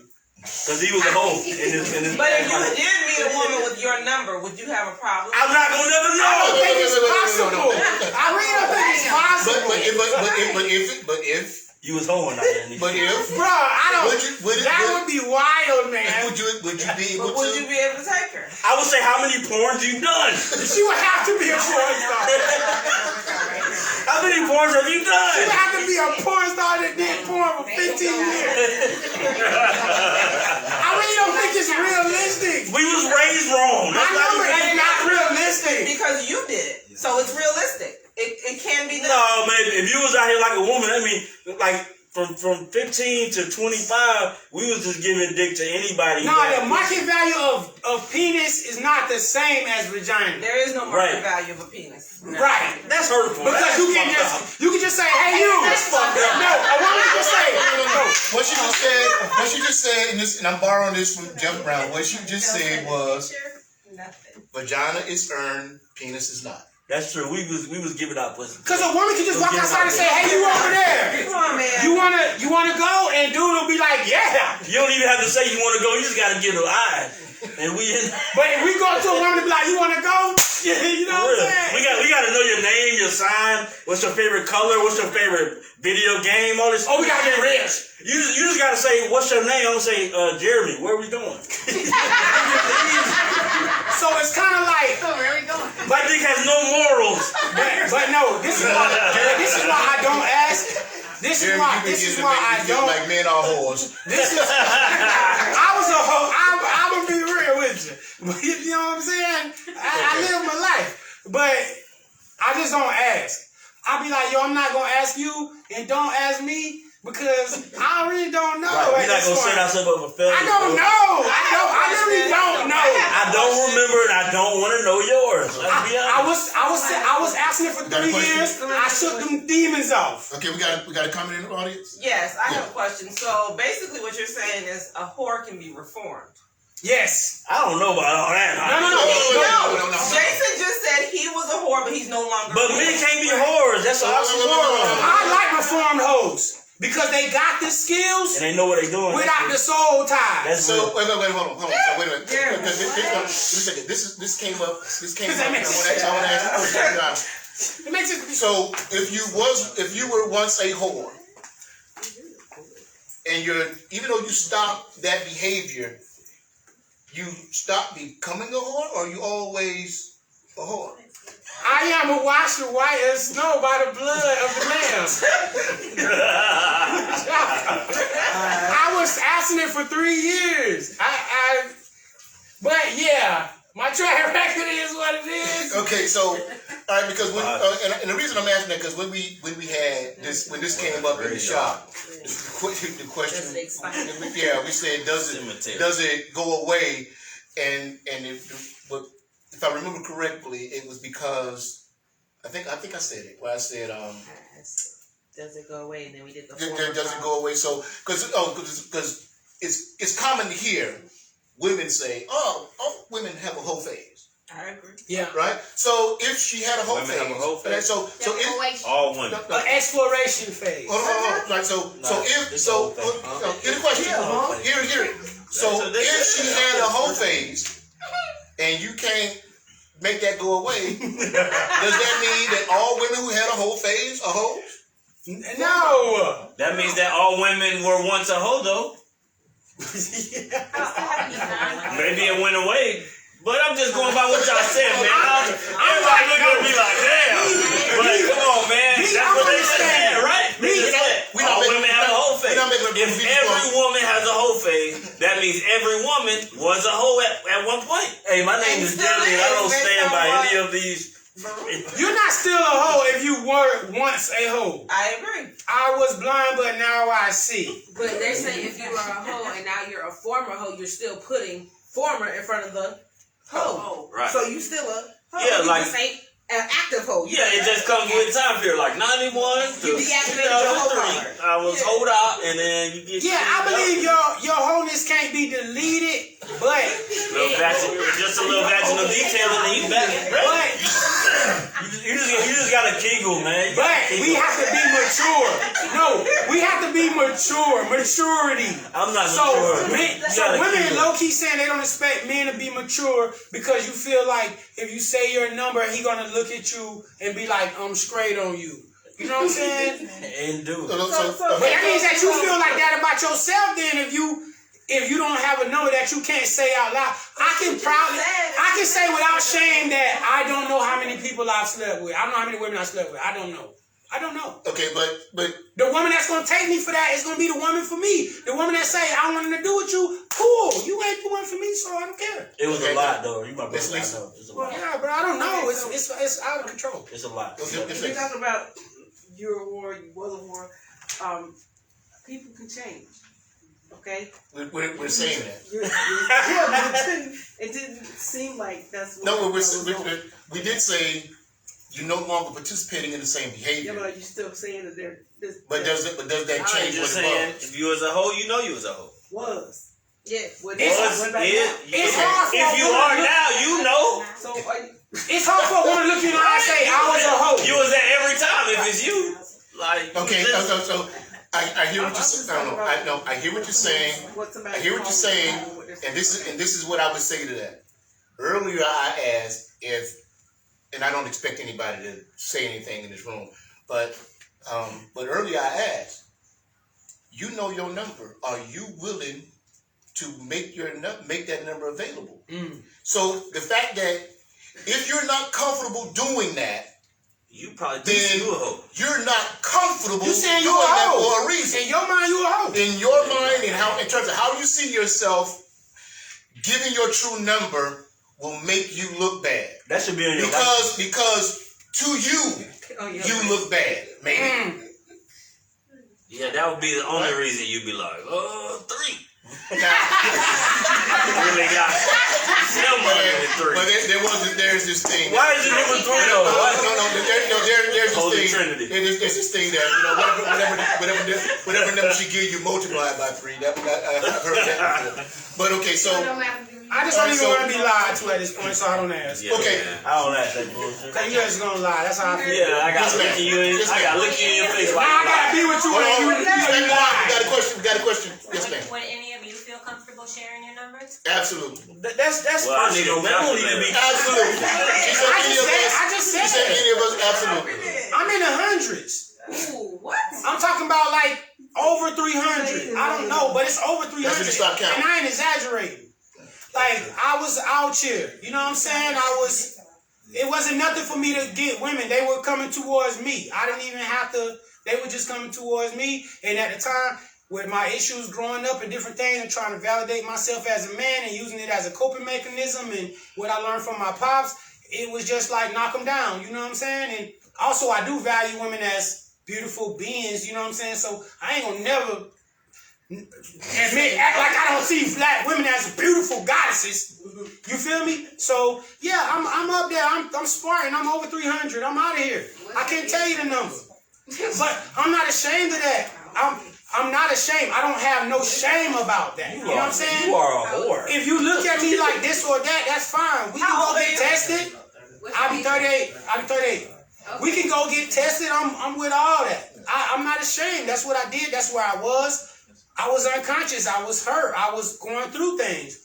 Now I'm where I'm at. If you can't take me for that, you ain't the person for me. How many after your abstinence phase? All right, man. What's your I've been next after question? my abstinence. I had me some. It don't sound like you will. But no. But it's more ethical. But I started moving ethically. That means he'll listen to them talk before he smash. I started moving ethically. I started He's a spiritual hoe, judging this man. woman not just because she got a He's a vagina. spiritual hoe. Not just because she got a vagina, but what do you bring to the But that table? helps. That If helps. I know that we are intertwining souls and DNA, then you got to be of a certain prestige because I value myself. You know what I'm saying? So I ain't against having sex, but I am for ethically and being aware of what it is. We're having a reverence for it as a sacred act. He's still on, basically. But yeah, but I also got the same birthday as Bob Marley, you know, so I freely move a little bit. But I'm more. But nah, I've really been chilling though. But Where we going? I'm not against having sex with a beautiful black woman, bro. That's just what it is. I'm single. I can do what I want. All right, so we do. We say It might be at 20. So we like I don't think it's that high, but it might be. we're agreeing that there's a double standard, right? Yeah, definitely. We're agreeing that the double standard isn't fair. So, question to the fellas: is there a way? What do you see as some suggested pathways for us to be able to know that the woman in our life has a quote unquote 200, 300 body count and still worship her and worship with her as partners in life? No, you have to understand, this is what it is. We are now coming into like a collective consciousness and more aware of what we're doing. And we really have to realize that we were unconscious as a collective. You know what I'm saying? That's just the truth of the matter. A lot of things our parents did to us, a lot of things we did to our children at certain times, we was in unconscious states. We weren't aware of things. We were still just doing what we saw, doing what we know, appeasing certain, we could call them illnesses or issues. We'll call them issues that we have within ourselves. Issues, you know what I'm saying? Yeah. So it's like a woman can tell me her number. I'm gonna know that she was in a state of unconsciousness, just like I was when I was out there super wilding. It ain't 20. But you know what I'm saying? I exaggerate. It ain't 20. It's up there. But it's probably like 10. But when you move ethically and when you do value yourself, then what you attract is different. But when you unconscious and you just mess with people because they look good or because for the night or because you drunk and you full of lust demons, you know what I'm saying? That's a different thing. So we have to grant each other these forgivenesses to move forward. Right. So then why don't we just do away with the term? Nah, hoes do exist. I think T.I. said hoes do exist. I'm just being honest. Treat that side figures a whole bunch you can't help because you don't know. What I'm suggesting is that T.I. may be wrong, and that we can we're human. Listen, we add words to our vocabulary all the time. We can actually ditch some, especially if it's a word that's going to make our partner, our woman, feel less than what she is. Right. So why don't we just get rid of the term whore? I mean, that in an ideal world, yeah, but this is where it comes back to sense of self. Because now that I told y'all all these things about me, y'all can think what y'all want about me. I don't give a damn. I'm judging you. You feel me? And I don't give a damn. Because who are you to me? Like, you know what I'm saying? You love me? But this comes back to sense of self. Because somebody gonna call you a nigga. Somebody gonna call you a hoe. Somebody gonna call you broke. Somebody gonna call you a junkie. You know, I heard people, I done mushrooms. People, you a junkie. You did mushrooms? I had to find my sense of self within me to be like, okay, I understand that you feel that way. I understand what you've been conditioned to call me that. And I got the right to not give a shit. Okay, but I don't want, so what was, earlier, it was said that we are the power. Mm-hmm. Right? So if we are the power, then we get to make the decision. And if we can make the decision, again, being that we have the power to make the decision, then we can make the decision to not use that term when we talk about women. So what I'm simply saying is, when you talk about who you're calling a hoe, just stop calling everybody hoes. I mean, I'm not for any type of derogatory terms or degrading women in any way. Right. No, you know what I'm saying? I'm not for that. Yeah, but I'm just saying. I know it's a lot of unconscious people out here that's going to do what they do. So that's why I'm always, my platforms, I'm always pushing sense of self, knowledge of self, understanding and loving yourself. Because there's always going to be somebody, you can have, what Trick Daddy say, 4 degrees and a PhD. You still a nigga. You know what I'm saying? You no matter MVP, NBA, and you MVP, you still a nigga. Right. Somebody always gonna look at you as this or that. Right. So yeah, brothers like us, we go out our way to raise and uplift our women. You know what I'm saying? Right. But there's always gonna be people that's gonna have everything to say about them that's derogatory. Yeah. I agree, but I'm with Mr. Baruti. And we were talking about it the other day. That's why I put that on the board. Words create worlds. Right. Because if we change the words that we say, we get started at least changing the narrative. Right. So the narrative is the derogatory and negative. Like everything is negative right now. Like everybody's reaction to everything. The people point out the negative, they don't even know it. Right. You know, it's subconsciously like placed upon us. Look at the negative. Look at the negative. You got to ask people maybe like 2 or 3 times. Be like, hey, I asked you what do you like? Right. And you told me what you don't like. Right. And then people commonly they just be like, oh, I don't like red. I don't like. Nah, I just asked you what color do you like, not what colors you don't like. Right. I mean, so like the negative incantations are on everything. So until we start changing the words that we use, the world that we live in will be the world that we keep creating. Right. So we got like he words said, of power. We do have to change the words we use. So yeah, it's nothing wrong with eliminating these negative words that cast a shadow on our. But that's utopian. I agree with what y'all saying, but that's utopian. Right. That's not. It's not real. No, I think listen though. Right. It can be. That's the point. And then the People always gonna be ideology. unconscious. People always gonna be unconscious. Hold on. Because people always say there will always be. Okay, hold on. Well, I mean, give me. You not. Give me. No. You change it. We're not saying change the entire Equal and world. opposite reaction. One moment. But we're not saying change the whole world. We're saying change your word. Right. And I agree. Oh, yeah, I agree. You ain't gonna never see me tell no woman. You know my songs. I ain't. Well, we don't do that. None of us. We don't do that. I mean, although we joke. Yeah, we're just saying it. Although we joking about it, we don't approach it in that way. As what we call each other hoes and all that kind of foolishness. Like we understand that. Really, that comes from a place of like a chauvinistic place where a woman is your possession. Right. So you know, no other man better not enter my woman because she belongs to me. So I jokingly say that, and a man can't be a hoe and all that term is designed to ridicule you and to basically excommunicate you from society because you decided to have power in your own body. That's really what it is. Now, see, I apologize. You just went where I was hoping we get to. Because I'm a genius. Because you said power in your own body. Real quick, I want to say the etymology of the word queen is whore.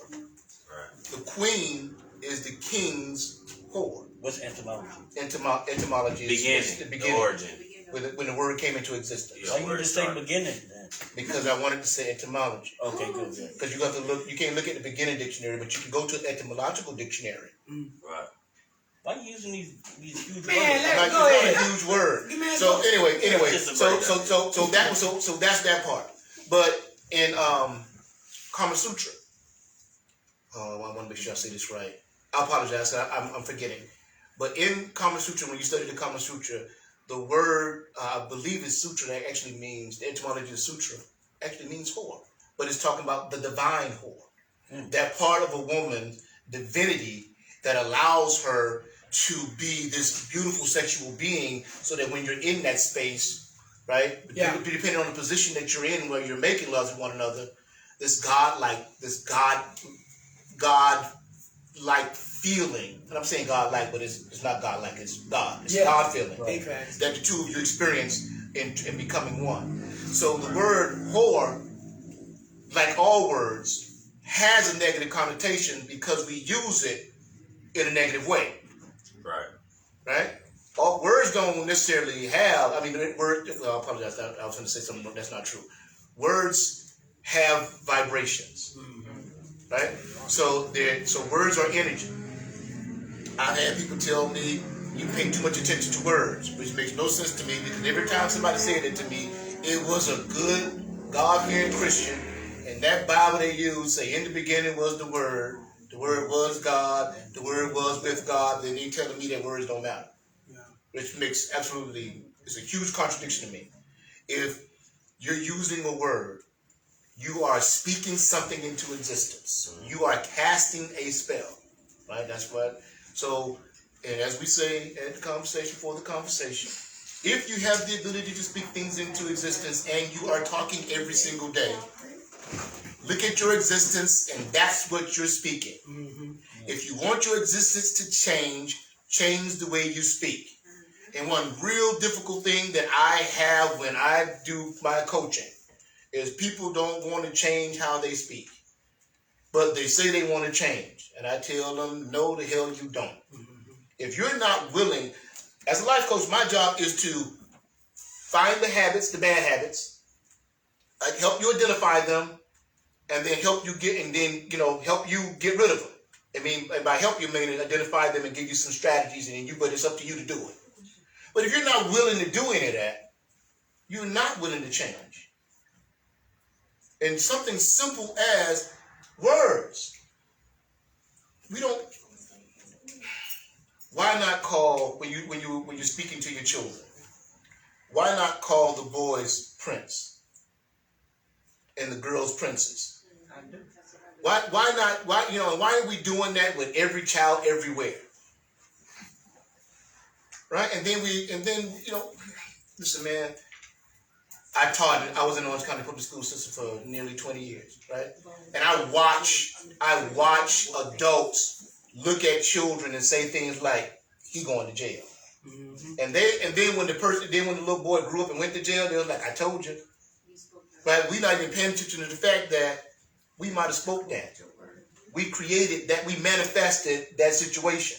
So if words have power, and they do, and you talk every doggone day, why ain't you mindful about what you're saying and use those words to manifest the quote-unquote utopia that we say don't exist? My father-in-law had a question.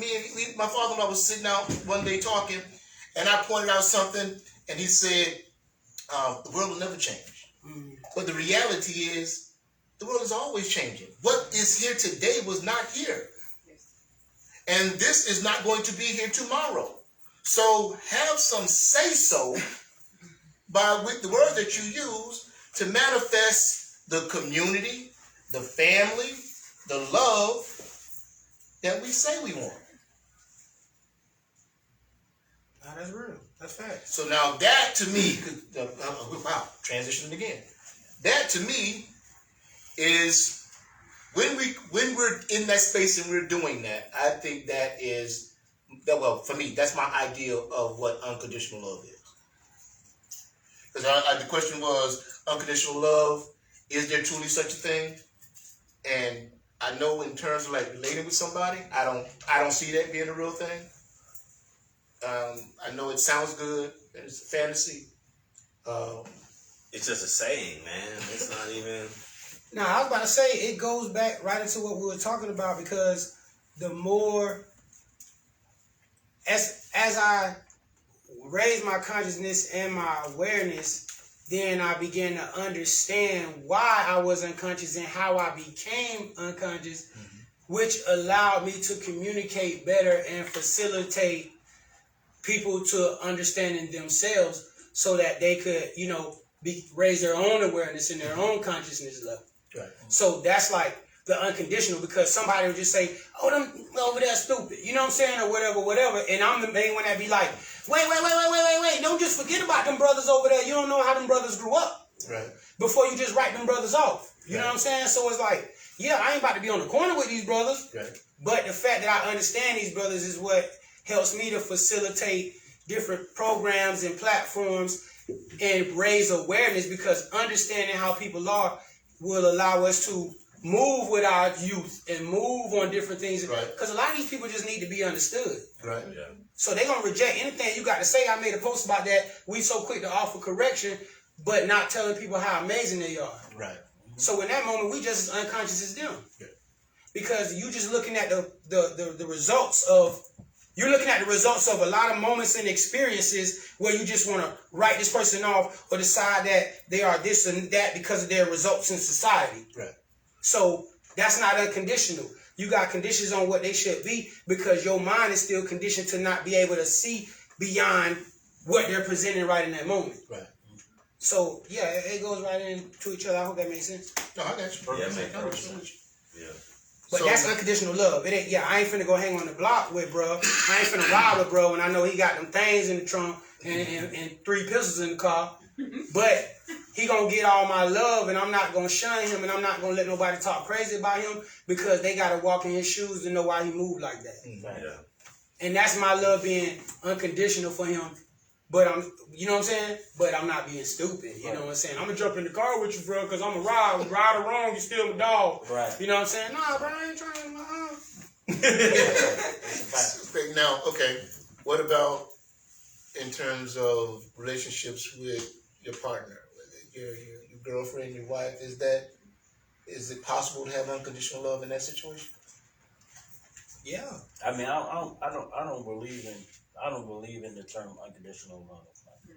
I don't believe in that, man. Because I mean, just like if you define those 2 words, it's like I love you, but with conditions. Mm-hmm. Don't be stupid. I love you though, but if you decide to be stupid, then I'm gonna distance myself from that. Mm-hmm. So like I don't. So like as far as like unconditional love is like, no, I have conditions. Right. Right. I still love you. I still love you. Right, but even in your worst state, that doesn't mean that. But I still have boundaries within myself that I have to stay true to myself and love myself. Right. So it's not my love for you did not change. Right. It's just the way that I maneuver and interact with you has to change. Right. So that means I have conditions. No, but I love you. I don't stop loving you. Conditions. That's not a bad thing. What you're saying. What you're saying is completely true. What I'm saying is. My condition. I think they are conditions, though. Yeah, I'm going to love them. I think we're trying to say like the conditions are bad. They're not. Right. They're not bad, but there are conditions. Right. Always. I have conditions, bro. I see it as being dangerous, and this is why. I think what we tend to do is we tend to want to hold on to the idea of a thing. Without thinking it through. Without giving it the scrutiny that it deserves. So when we, like the term unconditional love sounds beautiful, but the reality is, you've never seen it. We are going to, we're going to love you. We're going to love you with conditions, and I think it's more. I think it's better for you to know that. I got some conditions. Then for me to tell you, I'm going to love you no matter what. Yeah, that's... Because if you know what my conditions are, then you know what you're violating. You know what I'm saying? I'm telling you, okay, when you cross this line, this is what it is, and then we're going to have to go our own way. That's boundaries. That's just boundaries. That don't mean I don't love you. That doesn't mean I don't love you, but that's but nobody said. But nobody said about romantic love or interaction. Just in general, that's what we're talking about. Love, period. Nobody said you don't love. We just said the love is conditional. Nobody said it right. If you do this, I'm not gonna fuck with you. If you do this, I'm not gonna fuck with you. But you still love them, right? Yeah, but I'm not gonna fuck with you. Right. That's totally understandable. You're loving them with boundaries. With conditions. Yeah. You're loving them with conditions. Yeah, that's all. That's on your presence. Your presence is conditional, but your love for them is unconditional. But your presence is conditional. Yeah, I'm not gonna be around if you abusing me, but I still love you because I understand that you effed up. I even got compassion for you. It don't mean I'm going to be around you. It don't mean I'm going to give you another chance to do it again. But my presence is conditional. But I still got love for you and you know, whatever. I hope you get better. If you don't, you don't. But right, I still got love for you. But that's the point, though. My presence is conditional. That's the point, though. That's like every woman that we've dated and we no longer date, we didn't stop loving. If we grow to a point where we love them, we don't stop loving them. But I can't love you in the way that we are accustomed to loving each other because you fucking. That's romantic love. You feel me? No, but in general, quote unquote. In general, it's people that you love right now, but don't come around. Yeah, for sure. So that means it's conditions. I love you, and we gonna enjoy this relationship. As long as you don't overstep your fucking boundaries. My presence comes with conditions, but I still love you. No, it's unconditional love. Though it doesn't mean that you don't love them no more. It just means I can't fuck with you. You change. Listen, okay, I'm hearing what you're saying. You hear what I'm saying? I'm hearing what you're saying because I've gotten this a few times now, and I'm really trying to understand. So let me see if I can put it to you this way. If you're changing the way you're loving them because of a thing, or an action, right? So a condition has been violated for you to change how you're loving them. When you're making that change, is that change or the thing that made that happen? Is that they violated this condition? Is that condition? That's conditional love. It's me protecting myself because self-preservation is the first law of nature. Agreed. Well, yeah, but by way of being... So it's more about me than them. I got to protect myself now. Yeah. If it was unconditional love, you wouldn't... Yeah, I agree. It is you protecting yourself, but it's you putting conditions. I can't love you to the point the that conditions are not negative. To me. The conditions are not negative, and they don't negate your love. Right. That's what people are losing. I think people don't... People like to just think like if it's conditional, it's bad.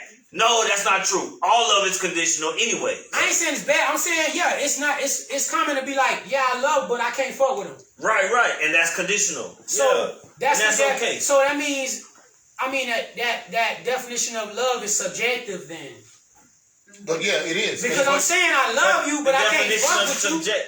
The definition of love is subjective. Yeah. So all right. So then this is like it can't be. You see what I'm saying? Because what I'm saying makes perfect sense, and what y'all saying makes perfect sense to me as well. Right. But it didn't negate my love for this person. But I do have conditions on what I can, as how I preserve myself. That doesn't negate my love for you. I still got love for you, but I just can't be around you when you moving like that. But Jay, that doesn't mean I didn't stop loving you. No, but Jay, the dynamic in which I love you changes. Yes. So unconditional love means I'm gonna love you the same way no matter what. Okay, if that's what y'all defining it as, then I agree with what y'all saying. Right. So that's not what I'm defining it as. That's the whole point. That's when I would, because somebody can hate me and I can still have love for them. It don't mean I'm gonna hug them. It don't mean I want to be anywhere around them. But I still got love for them. That's the point. That's the point. Understanding how things go. I'll never stop loving you, but the dynamic will never be the same because you have encroached on my conditions. Well, I agree with that. I mean, of course, everything comes with terms and conditions. That's the whole point. But I'm saying the love. That's the whole point, man. We just got different definitions of it, then. Okay. You know what I'm saying? And that's cool. I think everything y'all is understand what I'm saying? I understand completely. I think what you're but I think it's still a condition. Yeah, I agree with you completely. It's like if we defining it at face value, unconditional love, that means no matter what the fuck you do, I'ma still love you in the same capacity, in the same way, in the same dynamic as how I love you. Yeah, that's what y'all calling it. Yeah, then I'm totally not with that. But so of course, I'm totally not. Of course, you're not. But the thing is, we emotionally tie these ideas to people that we love, no matter what. So we say, if I love my grandma, no matter what, then that's what unconditional love is. So that just means you love your grandma. Mm-hmm. Yeah, because your grandma's even gonna. Be right. If you did come to your grandma and be like, I don't believe in no white Jesus. That's stupid. That's dumb. Then she not gonna call you as much as you thought she would. Nah, no, that's not true, bro. That's not true, bro. My grandma came and got me out from jail and I was a fake name. My grandma is the definition of I feel like we all got that one. My grandma is the definition of unconditional love in my life. But then my grandma has taken me. But then you know where I'm going. Yeah, and that's real. That's where I'm going. I'm agreeing with y'all and also because I love a lot of motherfuckers that I'm never gonna talk to again. That's real. That's on everything. Because self-preservation in your presence is conditional. Right. That means you still love them. That means I love you, but I'm not gonna let you fuck me unless I won't be fucked. I mean, that's the first law of nature, self-preservation. Right. All right, we got a question. I was just saying when he said like his grandma loves him through everything, and he feels like that's unconditional. Maybe you just haven't hit her condition yet. That's a fact. Because some people will love you enough to take everything that you give until you do that one thing. And for them, that was. I mean, that's an if was a fifth though. You know, I done sold drugs out my grandma's house. But you understand the analogy. Yeah. It's not to say that. I agree. You understand that everybody has conditions. Everybody has conditions. That's like the right. Yeah. I'm agreeing with that. I'm not disagreeing with that. I think. Well, I think that the closest thing that I've seen to unconditional love is the love a mother has for her children.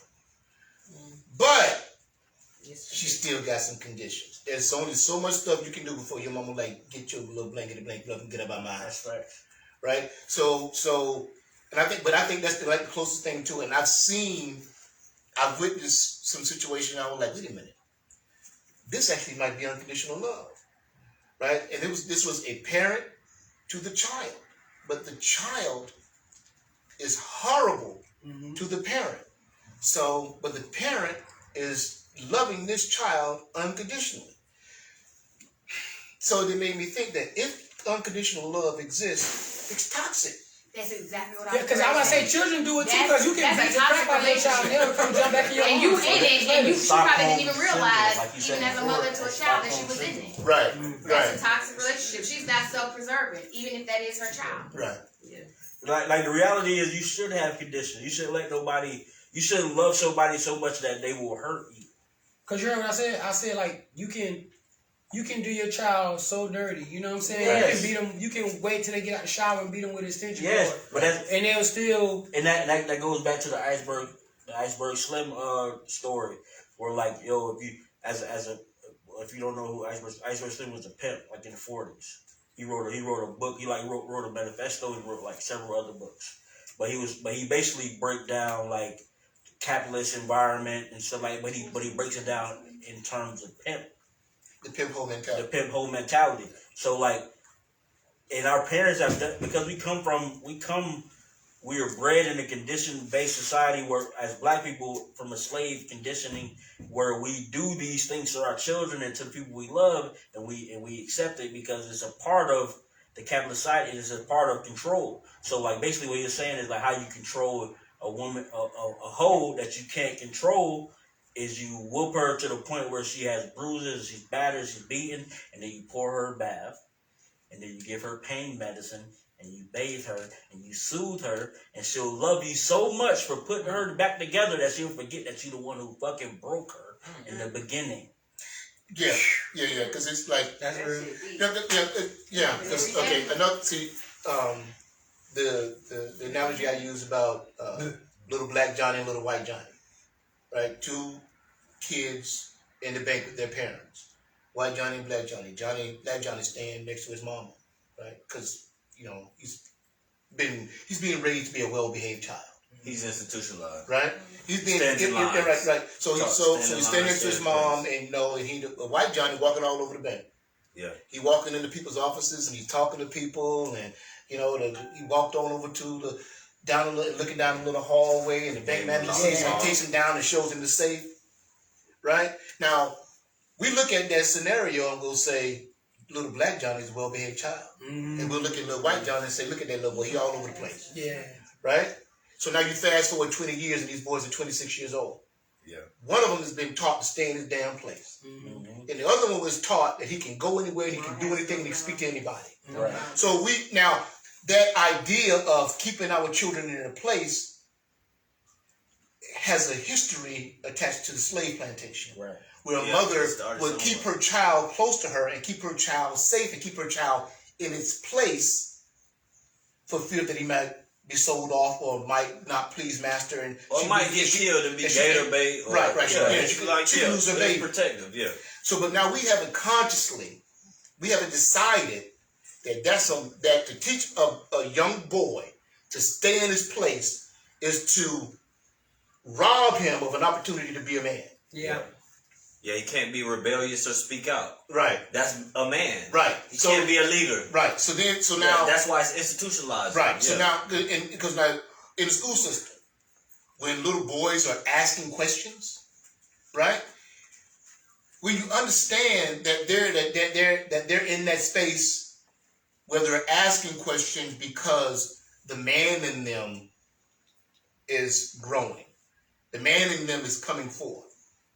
Right? So now he's going to say, why? Don't ask me questions, but you talk back to me. Right.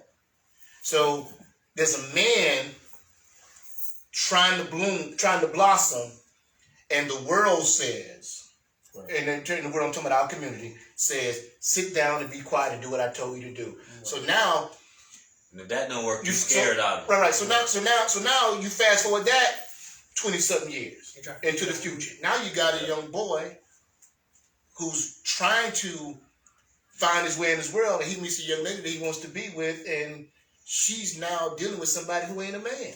Mm-hmm. And now we're wondering why we got all these dudes in the community, and women say, ain't no good men out here. Mm-hmm. Well, nothing gets to be what it is, right? There's evolution, there's revolution. Right? There's evolution, there's revolution. When a woman gets pregnant, the 9-month pregnancy is the evolution. When the water breaks, that's the revolution. And life is coming forward, one way or another. Now, whether it's good or bad or ugly, all depends on how we handle it from the evolution through the revolution. But we want to act like we ain't having a part in that in terms of how we're dealing with our children. Right.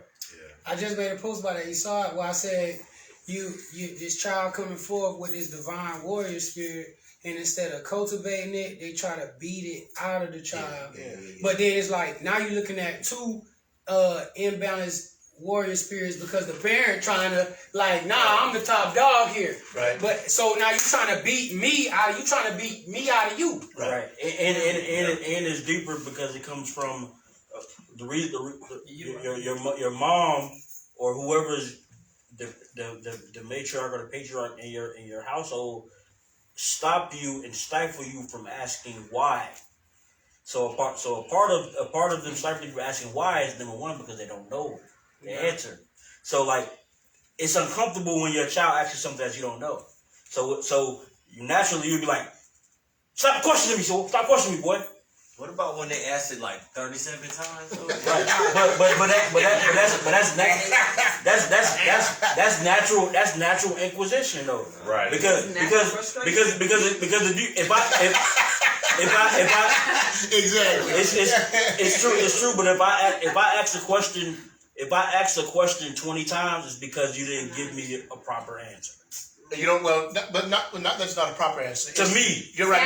It's not the answer. You're not satisfied. It didn't satisfy me. Right. So like it doesn't mean that it's a wrong answer. It doesn't mean that you didn't give me an answer. But it can also be a place of like where because my mom is above reproach, but I also don't trust my mom's judgment because there's been a bunch of times where she hasn't answered my fucking question. Right. So like even if she answered my question this time, I don't know if I trust her all the way because it's been a million questions I've asked and she didn't know, so she shut me down anyway. Right.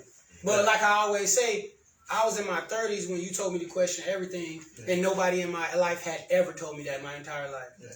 It was like a totally new concept to my mind, and then you seen what I did with it. Right. You know what I'm saying? I got shirt on right now, but it was never question everything. It was never that because the first thing you learn is you don't question. Especially I went to a Christian private school and it was always like, just shut up and do what we tell you to do. Don't question. Just trust, just believe in God. Don't ask no questions. Right. I mean, my last church, a dude came up to me because I used to go to the altar call every Sunday. Right. I used to go to the altar every Sunday and ask for clarity and direction. Right. Every time. Right. It's the only two things I asked for. And the dude came to me, he said, Jaesun, man, I know what type of brother you are, man. You're an intelligent brother, man. You use your mind, man, but you gotta understand, man, you can't question God, man. Certain things, man. You can't question it, man. It's just too big, man. You gotta you know what I'm saying? And I sat there and I listened to him, but in my mind I was like, nigga, get out my face, bro. You know what I'm saying? But I respected him and I listened. Right. But he was trying to tell me to stop being who I am. Right. But to protect me though. Right. You know what I'm saying? To protect me. So I just believe and I just follow it and I'll just reap the blessings of doing that. Well, I know this story. So I ain't questioning God. I'm questioning you. Right? Right. All the conversations I have with God, I get answers. When I question God, that's when my life questions took a great turn. Because I know what God sounds like when I talk to God and God talk back to me. God sounds like me. Sound like Morgan Freeman to me. Well, he sounds like me to me, right? So I always get answers. But when people say don't question God, you ain't questioning God. I'm talking to you. And you can't answer me, so you're going to run to that. You're going to cop out and tell me don't question God. Right. He just came over and volunteered. I ain't even asked him nothing. He just came over and just volunteered that to me. Hey, but the thing about questions is you gotta be ready. You gotta be a point in time when you're ready. Because the same way Baruti be like question everything and then it resonate with you and then you decide to seek. The same time, I was telling you, like, man, that just sounds like a cult, bro. That's just stupid. And you was like, well, I was in a cult. You don't even know. Yeah. It's because my approach is I'm an asshole. So I'm just like, man, that just sounds stupid, bro. You like it in a fucking cult. Yeah, but you giving me no references or nothing. Right. I'm just because I'm in my own ego. Yeah, so you actually helping me to see deeper into it. Because I haven't given you any reference. I haven't given you any light in the tunnel to seek something else. I'm just saying, man, that shit dumb. Yeah, it's like you questioning my identity. Right. It's like you challenging my identity without giving me anything else. So then you could go to someone else like Baruti and be like, questioning. He could say it in a way where it's not an asshole. I haven't mastered that yet.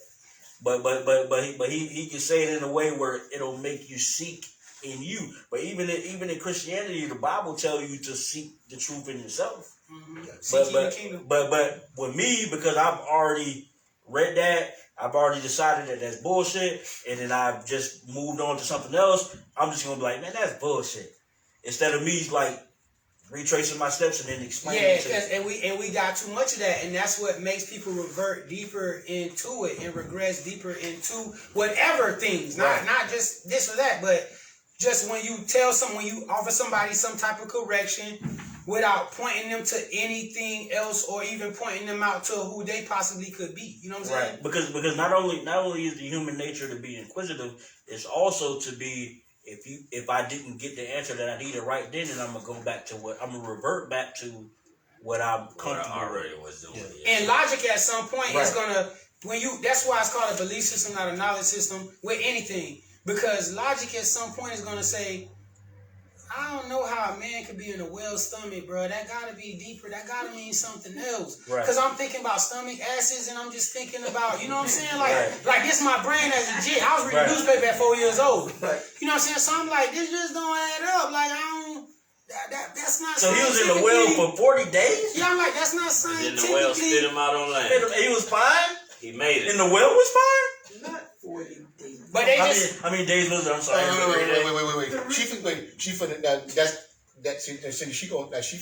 She suggesting that by saying it wasn't 40 days. Yeah. He You know, said, I know what he said. I was being hyperbole, but I'm sorry. You know, a stomach is not like a room. How many days can you last in there? It's an organ. Like when something goes in it, all these juices pump into it to like try to dissolve whatever came in it. Right? That's a stomach though. It is, like it's in a bag. No, it was 3 days. It was and it swells. That'd be stupid. That'd be crazy. When you pull everything out of the bag, it's empty, it's small. But yeah, I got kicked out of Bible study. I got kicked out of choir practice. I got kicked out of everything. Everything I ever did in life, I got kicked out of it. My job, school, I got kicked out of everything. And they said, Jaesun has a problem with authority figures. Because who are you to tell me that you're the authority over me and you never once tried to respect me or get any understanding? Right. My godfather said, man, I knew you were like 13 one day and we were having a conversation and you said, we ain't going to see eye to eye on this. Right. And I was like, what the hell he talking about see eye to eye? Because he thought that was a preposterous concept. Right. For me to say, oh, I get it. We ain't going to see eye to eye on this. Because automatically in his conditioning, I am older than you, so you cannot be my equal. There's layers to the shit, man.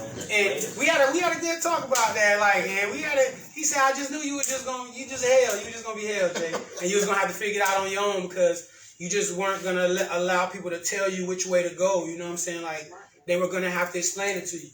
And I'm grateful that I had that spirit within me. You know, it cost me a lot, but like I said, I'm going to get it all back plus divine text. Okay. All right.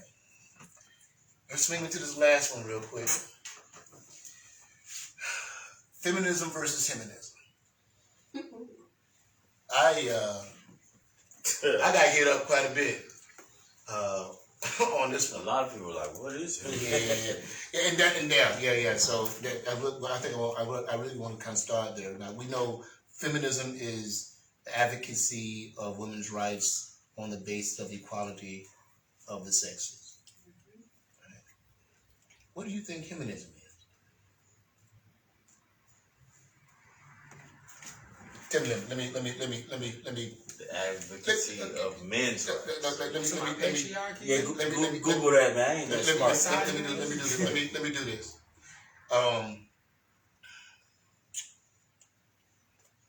Is Himinism the act of hating and putting down or putting a woman in a place?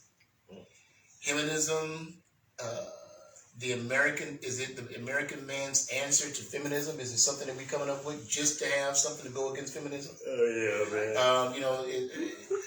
White male America. And an argument can be made that the legal system seems to favor women.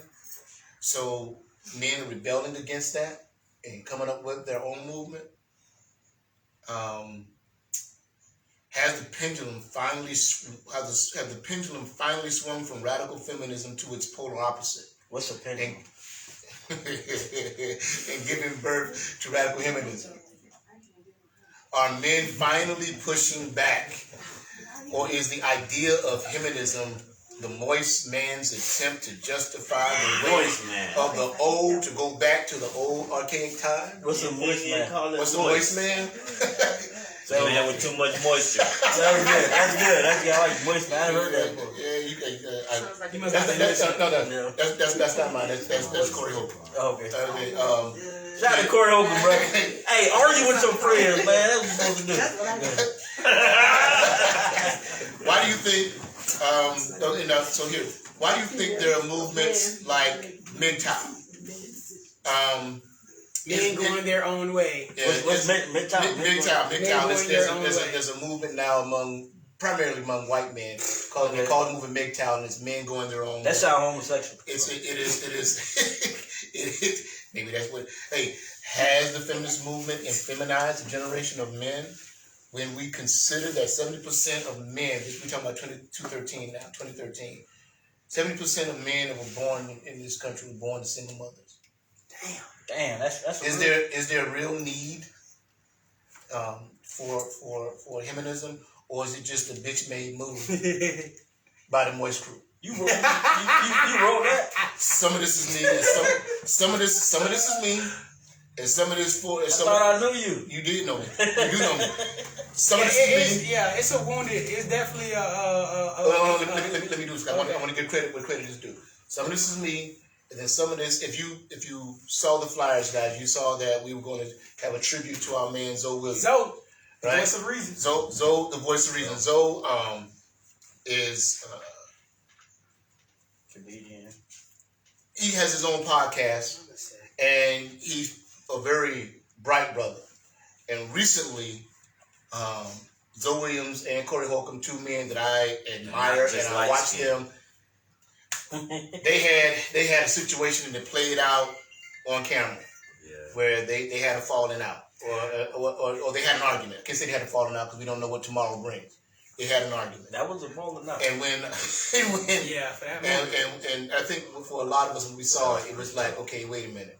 It's like when Bill Cosby got busted. Like, oh, wait a minute. So there ain't there's really no super dad. We all just get along. Right. So, but after watching that argument, right? Jaesun called me Friday night. He was like, you know I'm calling you, right? And I thought he was calling me about the post you put up.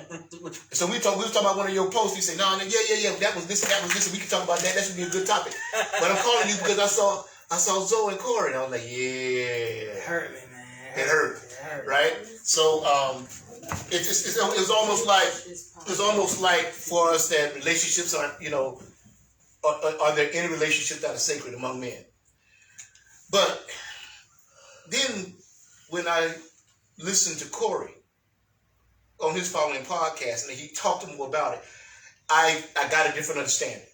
Right? I ain't saying what I thought was wrong, I still think was wrong, and what I thought was right, I still think was right, but I had a deeper understanding of why it happened, right?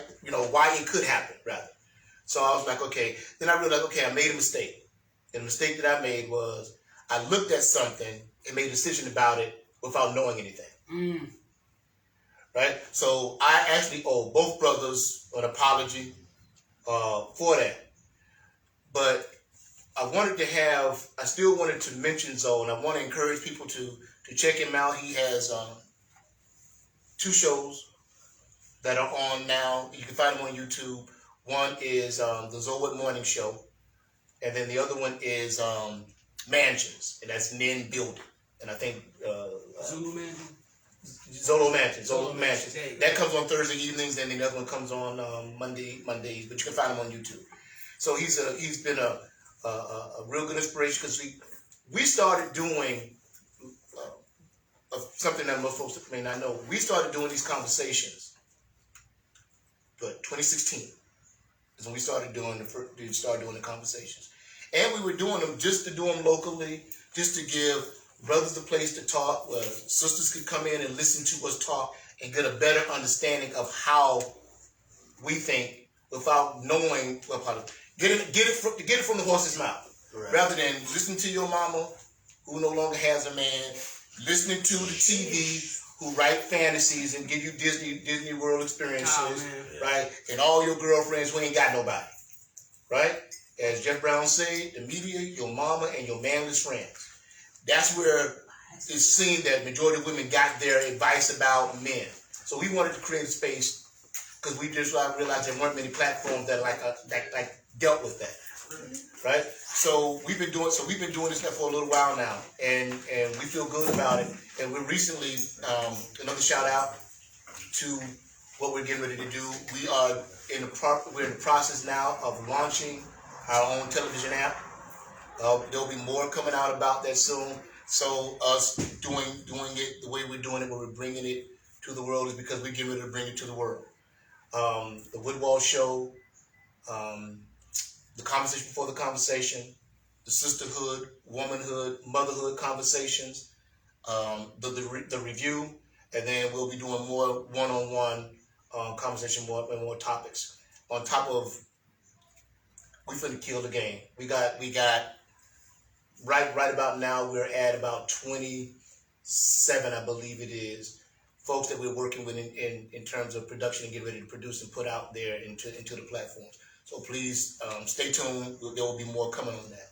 So, but I still wanted to make sure that we took a moment to say thank you to Zoe and say thank you to Corey for what they've done. So some of what I said in terms of how I framed it, I got, because when the first time I heard the term Himinism, it was from Zoe. So, and I was like, wow, hadn't even thought about it. And then the more it just kind of went, then I heard about, MGTOW, men going their own way. It's like, okay. Feminism was a response to the patriarchy, right? Where women felt that they were being mistreated and they wanted to be treated fairly. And like everything, there's some toxicity to it. So then you go to the radical feminist side, and then you go all the way over to the other side, and then they have your concepts now in radical feminism, the disposable man, right? You don't need no man, right? So I've said a few times, and it generally pisses women off when I say this, I said, I hear you say that feminism was about equality, but you called it feminism. So it doesn't sound like equality. It sounds like domination. Right. It does. It sounds like, because if you were talking about equality, you could have used the word that mean equal.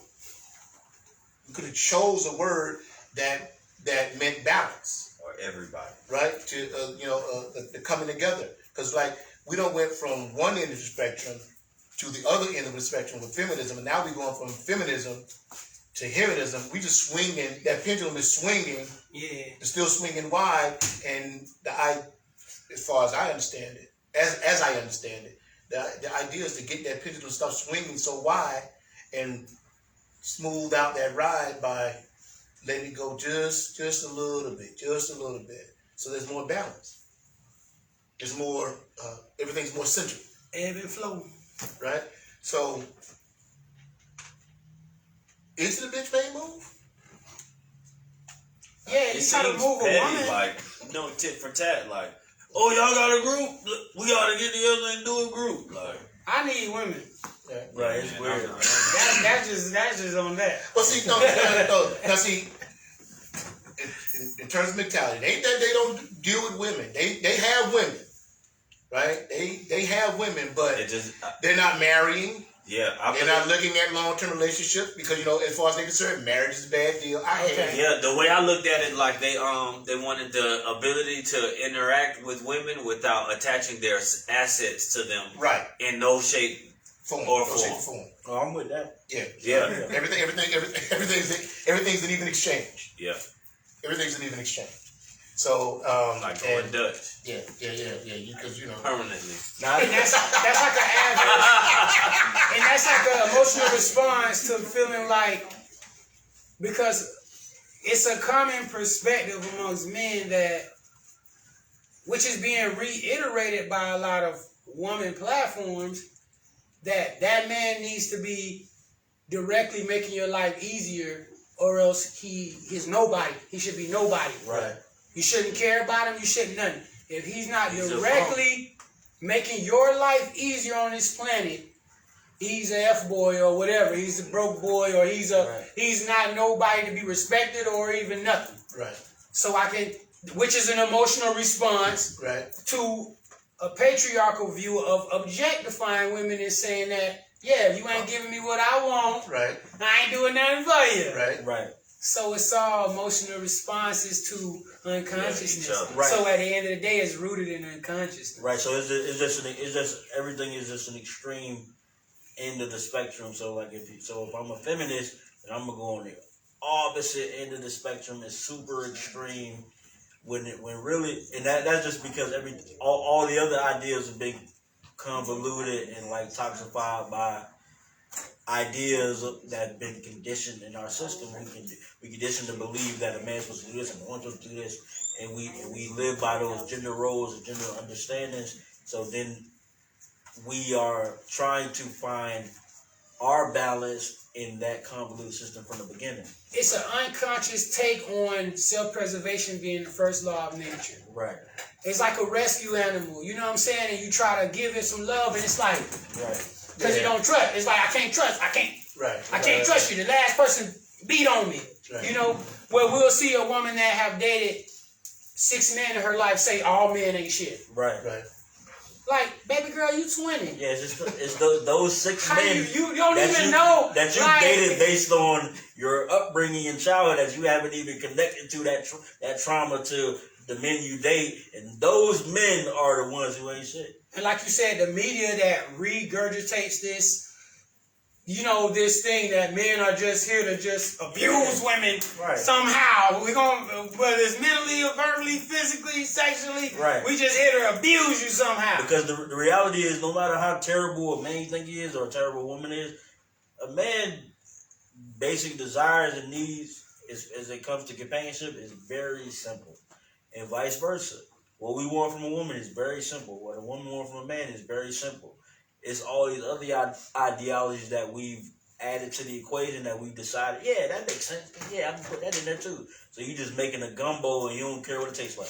We've been overcomplicated through social engineering and being where we were really like in the dark ages where we did not have like growing up. We didn't have YouTube and all these things. Right. So we were like in the dark ages really. But really it was kind of beautiful because our neighborhoods, you knew your neighbors and we walked to the store and, you know, we didn't. Yeah, you can be social. Right. But then once these platforms began to open up and it's almost like we dumbed you down for so long, now we're just going to pour the bucket on you. Right. Since we realized that we can't hide it from you no more, we just going to go ahead and throw it all on top of your head. Right. Yeah. And figure it out. And it's just thousands of years of that conditioning is what we've decided. We trying to figure it out in between thousands of years of evolution and misevolution, and we decided what makes sense to us, what makes sense to you, how's it all fit, and we are fucking lost. Yeah, because we can Google anything, and I think that's hilarious. So you can ask somebody a question, oh, let me Google that. Mm-hmm. So you telling me that you finna get the answer. Right. You finna Google it, and you gonna have the answer. Bomb. Or you gonna have the answer Google gave you. Yeah. Right. You ain't gonna necessarily have the answer, but go ahead and look it up, and it still ain't gonna change. You know, it ain't gonna change. Chances are, what you finna Google and give to me ain't gonna change what I said. If you don't, Google ain't finna give you the information that I got. The first articles that pop up are most likely gonna be the ones that paid the most money. Right, that's it. Right. It's gonna be random too. Right. Sal's Plumbing. and that can go from plumbing how far Pluto. That can go from Sal says. That can go from plumbing. If you want plumbing out of this world. So, okay. It's overcomplication, like you said, is very simple, but I mean, when you think about of being a woman and watching like a woman say, well, my man tell me he love me just the way I am, but he double clicking on all these women that look like 1% of women in the world as far as their waistline and their butt, the waist ratio and hip, the perfect, you know? So it's like, it's a fragment in our minds, and the man said, you saying you love me, But at the same time, I see you saying, I'm not a man if I can't provide everything you need. Right. You haven't accounted for nothing I've been through, what I wasn't taught, what I was taught, what I knew, what I know, what I don't know. You just going on some archetype or something that's been presented that says this is what a man, just like we've been going off some archetype presented saying this is what a woman do. Right. And it's just, it's ridiculous. Right. It's ridiculous. And then we don't even trace back to say who placed these archetypes in a society and why did they do that? That shit all agenda based, and we won't even think about that. We won't even think about that. What's the agenda? What's funny? It's like I'm hearing what you're saying, and it's like when I was saying earlier, we can there's terms that we can just stop using. We can stop using the term whore. Mm-hmm. Right? Just take it out of our society so we don't make women feel. And then not only that, but look at the words that you use and the effect that they can have, and then remove them, right, from your lexicon. So you can very easily do that. Right, but who gonna do that, right? So you got that argument, but I do know this: by us saying that, somebody will do that. Yeah, you feel me? Yeah. So the need, want, desire that we have to belong and or to be with someone, to belong to someone, be with someone, and feel like I chose them and they chose me. We've used that to allow ourselves to be a part of something that we know is not healthy. And we know it's not healthy because we know we're not healthy.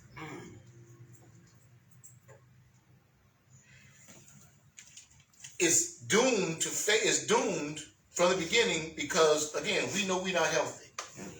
Right? So the legal system, that as it is right now, does not operate in our favor. Right? So for men, marriage is a bad deal in terms of assets. Mm-hmm. Right? For men, the way it normally goes, it's a bad deal for men. So now, how do we partner with women? I'm good. Me and Devin, we good. Right? So now, how do you partner with somebody? Do you actually get married, or do you come up with your own contract, or do you have a verbal agreement that this is how we're going to do it? Yeah. What are the options that y'all have? I'm not interested in that construct at all, man. I'm personally not, because I think most people don't realize that it is a construct and it is an arrangement. Some people just get married. Well, most people get married because you've been conditioned to think that that's you're supposed to do. That's the logical next step. You get married. You guys enjoying each other. You guys being around. You guys live together. You guys pay each other bills. You guys are having children. The next logical step is to get married. And I'm not saying that that's not the next logical step, but you got to understand that everything that comes with it. I mean, you've done it. Right. I've been married. I can speak wholeheartedly and understand that a lot of this shit is we don't have an understanding. We just decide that, hey, you get married. Like, and the funny thing is, women are the most inclined to get married when marriage was never meant to serve a woman. You actually, as a woman, was meant to be married to serve a man. It's literally designed in that fashion. Yeah, it used to be like a contract where you take ownership of a woman. Right. That's why they literally say, and I pronounce you Mr. and Mrs. Jaesun Fowler. It's because they literally saying, hey, you now no longer belong to your dad, you belong to Jaesun now. Yeah. It literally means that they literally will be like somewhere along the lines, like women have become like so fond of it. Right, because you conditioned to believe that this is what you're supposed to do. Again, your mom is above reproach. Your mom has told you that, hey, that's what a woman do, bear children and get married. And then you told your child, hey, that's what you're supposed to do, you get married, you have children. Then that child told their child, hey, that's what you're supposed to do, you get married, you have children. So now you've decided, because you've been mentally conditioned, so women be wanting to get married and they be wanting to be somebody in life too, which is like not how it's designed. Not to say that it's not possible, That's not how it was designed. But being that, okay, so it's been wrapped in a bunch of legal crap and perverted, but if we go back beyond this system, didn't we...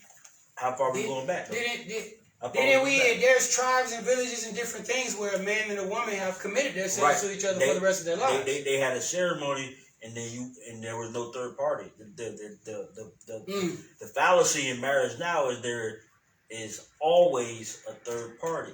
That's why you can get married at a courthouse, or if you go get married at a church, you still have to go through the courthouse. Yeah, because if I say the average couple, I can say, well, yeah, me and my girl, we went and had a ceremony at the beach, and we lit some candles, and we told the ocean, you know, they gonna laugh. Yeah, actually, you ain't married. Yeah, they gonna, you ain't married. Actually, woman for that girl. Actual woman, go ask your woman, could you commit? You can't do that. Hey, babe, can I commit? Could we commit to each other before God and our family, and not have to do none of the paperwork? She gonna say, "Oh, you ain't serious about this shit. You on some bullshit." That's how you design that way, dog.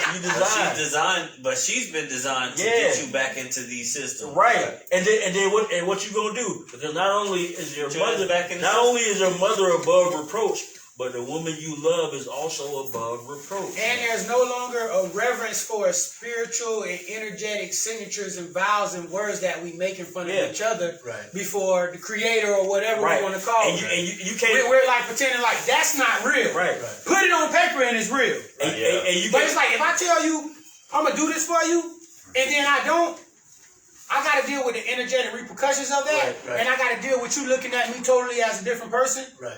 But it creates this sense of security with the third party, because now I know if you walk away from this, I'm gonna go get daddy.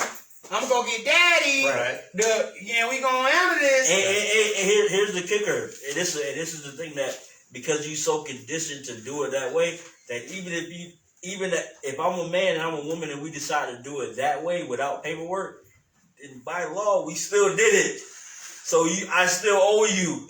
But women don't even think that far, because like, no, we gotta go to the courthouse. We don't trust each other anymore. But the reality is, if we made a commitment in front of people, then that's binding by law. Yeah. I can go to the courthouse and be like, hey, we got married, man. Cheryl saw it, Thomas saw it, Jacob saw it, my mama saw it, her mama saw it. We cut each other's finger and we put it on a piece of paper. Everybody saw it. The law eventually is going to acknowledge that union. But because you so caught up in, because that's what people told you supposed to do, you got to go to the courthouse, then you're not going to allow to have that spiritual bond. But plus it's contracts. It's not only just so what we're told, it's just so right now we wrapped up in paperwork. I mean, as soon as you're born, they put you on paper. Right. You know what I'm saying? So people don't even realize that. If we do split up and we living in this house, like, well, we not both gonna be living in this house no more. So it's almost like we in the belly of the beast. Right. You know what I'm saying? We are in the belly of the beast, and you have to adapt. But it's like people don't realize that even in the case like that, the same way you get a divorce is the same way you have to break up in that same way. So it's really no difference. You really have to go to the court. So like if you and your woman decide, hey, we gonna go on the beach, we gonna get married before our friends, and we gonna tell God, hey, we get married, because that's really what the paperwork is saying. So like, don't get me wrong, you have to prove it, but the same way you prove it in marriage, when you go get married, you gotta have your homeboy sign and her homegirl sign. But if we emotional, how we gonna split this house? Who gonna keep this dog? It's the same way. So like if we the same way, when you go before the courthouse and say, hey man, we did a spiritual ceremony. My homeboy saw it, her homegirl saw it. The judge is going to acknowledge that as a union. That's number like one. getting notarized? Right. It's a binding contract. It's a binding contract because we agreed upon it in front of people. Oh, I know. That's what's up. In front of witnesses. Yeah. So bear witness. That's all the marriages is that. It's just that you've been conditioned to think that, hey, if I don't tell her that we married, then that's not all marriages. Not all marriages, because it's not official till you consummate. That's right. Now that's a real marriage. That's a real marriage. Where hey, we penetrate and become that most people are married and they don't know they married because y'all have been dating for a long time. Y'all live together, y'all cohabitate, and y'all fuck every night. y'all are married. Yeah. You consummate it, yeah, you married. It's just, man, it's just. The shit is deeper than just So, but it's the construct that we in, man. and we live by that And shit. this is why people are saying, you know what? I'm just Go good my own on way. that. Yeah, like Go. because all of that, because it's like the manhood in you. We won't just call it manhood. We'll say whatever. The assertive energy in you, the leader within us all, and it typically will be with the man. It's like, man, I don't need no big daddy telling me what I can do and what I can't do. Why do I need why do I need what I'm gonna give you, what I'm gonna teach? Yeah. Why do I need why do I need you in my relationship? Right. Now you done told her I gotta give her $5,000 a month, and I can't even keep the dog. Right. I seen a man, he was living in an apartment with a beat up van he had just bought, and he had a dog. And he said, man, that bitch, I kept my damn dog. He said, man, that bitch got everything but my dog. And he was happy, man. He was happy, but he literally ain't have nothing but a dog, a 1-bedroom apartment, and a used van that he got for like $3,500. And she living in the house that he paid Yeah. mortgage on. Shit, wow. Yeah. And I was and You got Rick over there weighing it out. And I was- Same mattress he bought. That's what I ain't saying OJ was right, but I understand. and I was a teenager. I get it. And I was a teenager, and that did something to my psyche, you know what I'm saying? Because he was like, man, the bitch ain't keep a dog, but she got everything. And he was like, he was happy to start over and just be a man and start over. And be free. And he was just happy to have that dog. But like, that man was a hardworking man, a very talented man, and he lost everything in the divorce. Mm-hmm. And as a kid, I was like, yo, I don't know about that. I don't know if I want to do that. But again, that's what I'm saying. The extreme. Right. Right.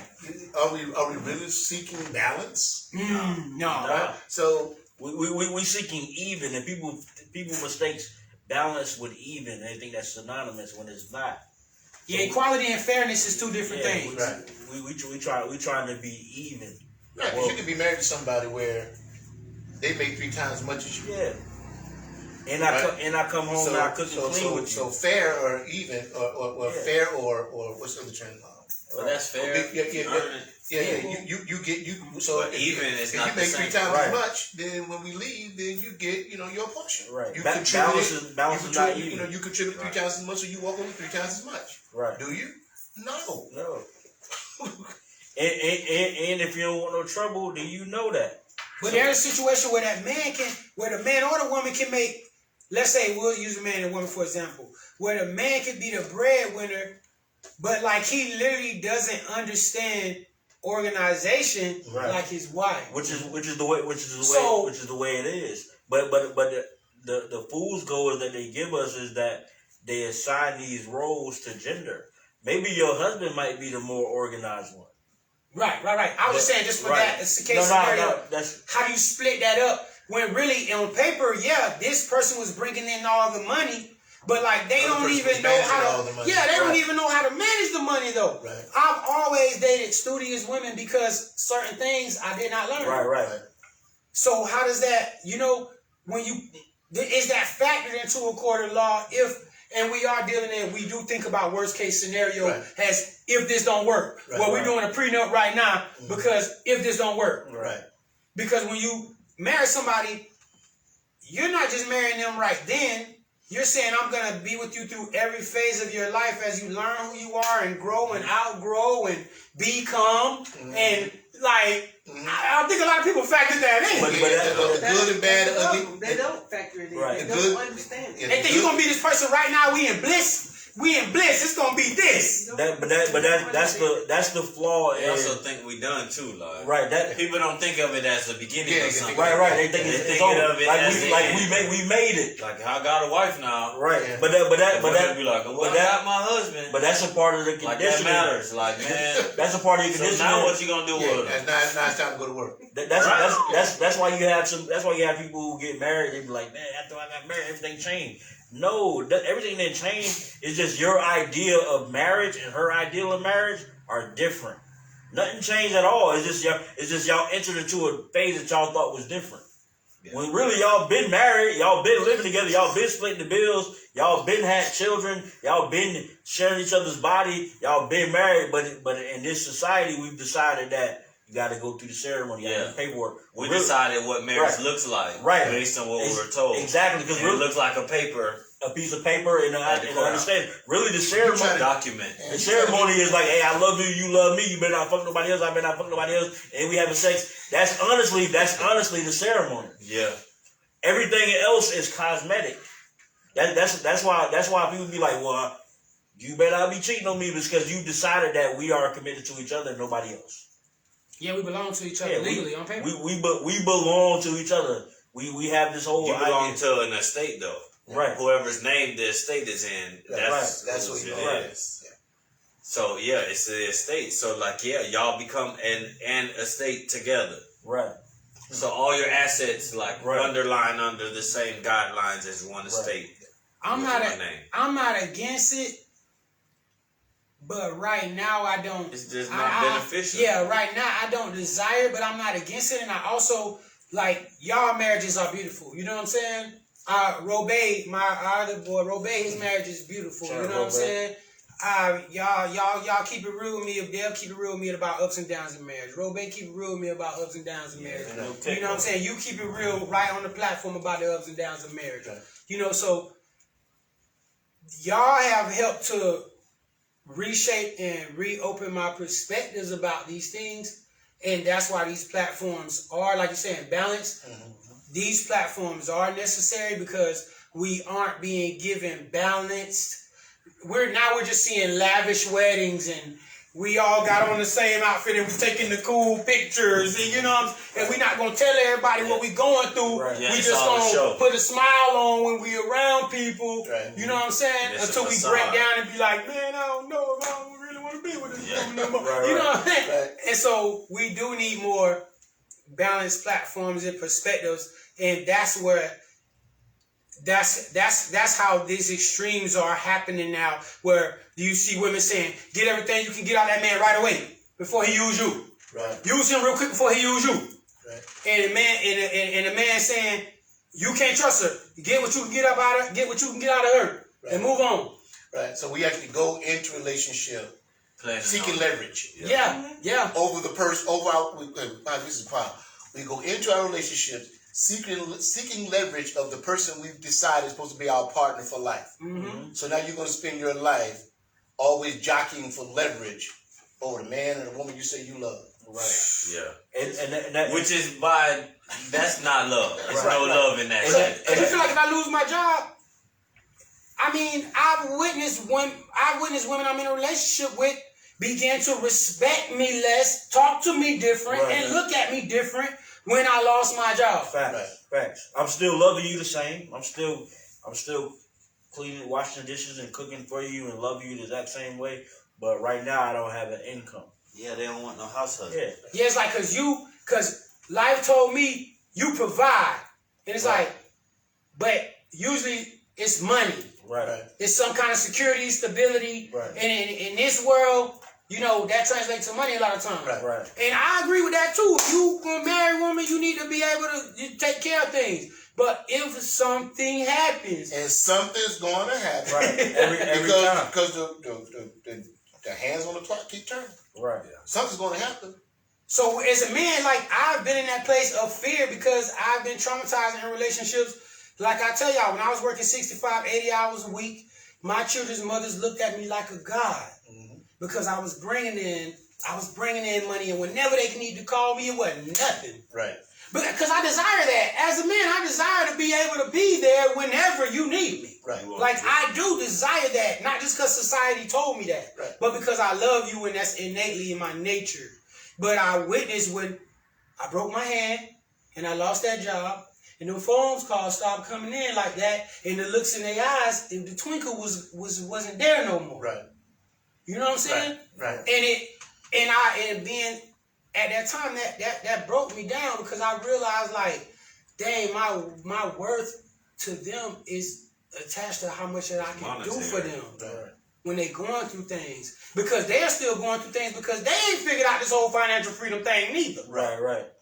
So that traumatized me, and I'm actively working through those things. Right. But these are things that men think about. Right. And see, and that's why a few years, well, you guys remember a few years back when I started talking about what was going to happen in 2020, right? That it was predicted. It was like, yeah, because we had like I think I said it was. I was in conversation about it for like 3 years prior, so we got to like 2017. That it was predicted by 2020 that this country was scheduled, or it was predicted that this country was going to lose 27 million jobs in 2020. And that it was like 95 million jobs by the time we get to 2025. COVID, the riots, when all that stuff happened, right? That happened like right around March. I think it was around June that this country had lost 47 million jobs. It was predicted to be 27 million. But it was already up to 47 million before the end, in halfway through the year, right? And we're talking about jobs that are not coming back. Yeah. We had a conversation. The conversation was, one of the topics in the conversation was, if the jobs are going away and they're not coming back, and what is it? I forget what it was. There was a stipend that they were handing out. They were talking about giving out, right? They called it stipend, but at the time they used the term stipend. But they were like looking at giving every American $1,000 a month. Was the conversation. And Bill Gates said it's not going to happen because the country's not ready for it yet, right? Elon Musk also said it was going to happen. The Roosevelt Institute also said it was going to happen. And I believe it was, I want to say, not San Diego. Roosevelt Institute. I forget, there's another, there's a city in California, starts with S. I'm sorry, it's not coming to me. But they were going to they were going to start, I think, June of that year, start handing out stipends in the amount, I think, like $500 and something a month to everybody that lived in that city. So I was like, it's a real thing that's happening. These people are saying it's happening, and they know what they're talking about. So now, if jobs are going away and you use jobs and a man's ability to bring money into the house to determine whether or not he's a good man, and the jobs are going away and they're not coming back, how are you going to teach your daughters to find a good man? Wow. And that was the topic of conversation. Yeah. And it made women pause because they hadn't even thought of how to vet a man in terms of whether or not he was a good man. Yeah, because they only see money. Calculating and making finance a big part of what provision and protection is. Right.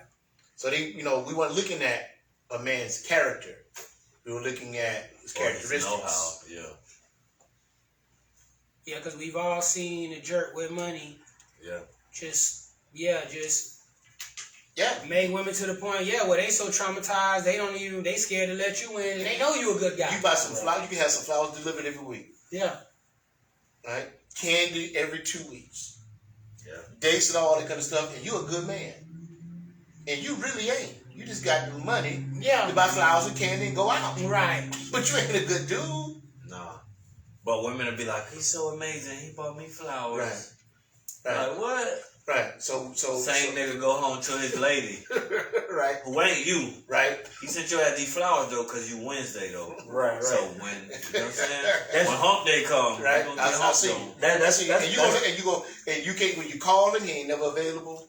That's all of that. He got that check. Right. But I can't let him go. But you know he got the. And then when you show up on Wednesday, you want to know, why is it that I only get to see you on Wednesday? You know what's even worse? Sometimes it's just like she don't even reap the benefits of the money. Right. It's just the idea that he got. That he had money. Like this nigga sending flowers. What did you do with the flowers? Right. Right. Set him on the table. What benefit was that? Then when you see him Wednesday, then what? Yeah. Even exchange. Yeah. So then it's like the allure of his money. Right. But like the idea, like he got money. Right. But like you don't even really have access to it for real. Right. You're not even benefiting from it for real. That's like you got nothing tangible to show after the fact. That's always funny when like you listen to like women when they tell you what their requirements are. It's always requirements that You need to make 100,000. You need to. No, but even bullshit, man. even the simple shit that women be like a man who don't text me good morning every morning, he must not. They don't realize that the things that they asking for a man who is a hunter to just do the bare minimum stuff that a hunter would do. So they think that mean that oh he's interested. No, some not even some. Most men we in it for the pursuit. So if your requirement is that I say good morning to you every morning, then guess what I'm gonna do? I'm gonna say good morning to you every morning. It doesn't have any onus on how I feel about you. If I'm really interested, I'm just doing what I'm told. I'm just doing what it takes to get you. So you gotta do this to get. I'm assimilating. I'm playing the game. Check. I'm adapting to the game. I'm gonna see these flowers because I know when I'm gonna see these flowers to your job. Because when your girls see these flowers and you got that and you the envy of them, and that you gonna love me for that. And also, these flowers gonna make you think I'm thinking about you, right? Which may or may not be true, right? But I'm being your drawers before you realize if I am or not. And all your girls at work, you better believe a couple of them. Yeah, I'm teaching the fact that they want me to get in them drawers too. Yeah, I'm gonna smash you too. Like it's like because you haven't even thought the shit through. Like really, I can set up a timer to get you flowers sent to you every third Tuesday of the month. Yeah. Oh, ding. Oh shit, I got 100 flowers. On the phone. Yeah. I need I need another dozen roses.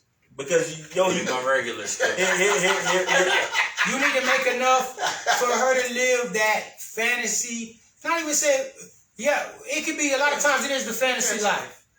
It's that fantasy life where I'm gonna have all these nicest things and I'm gonna take these trips and be able to take these pictures and you're gonna be on the side of me and everybody gonna know that you're the one providing this. And it's like I'm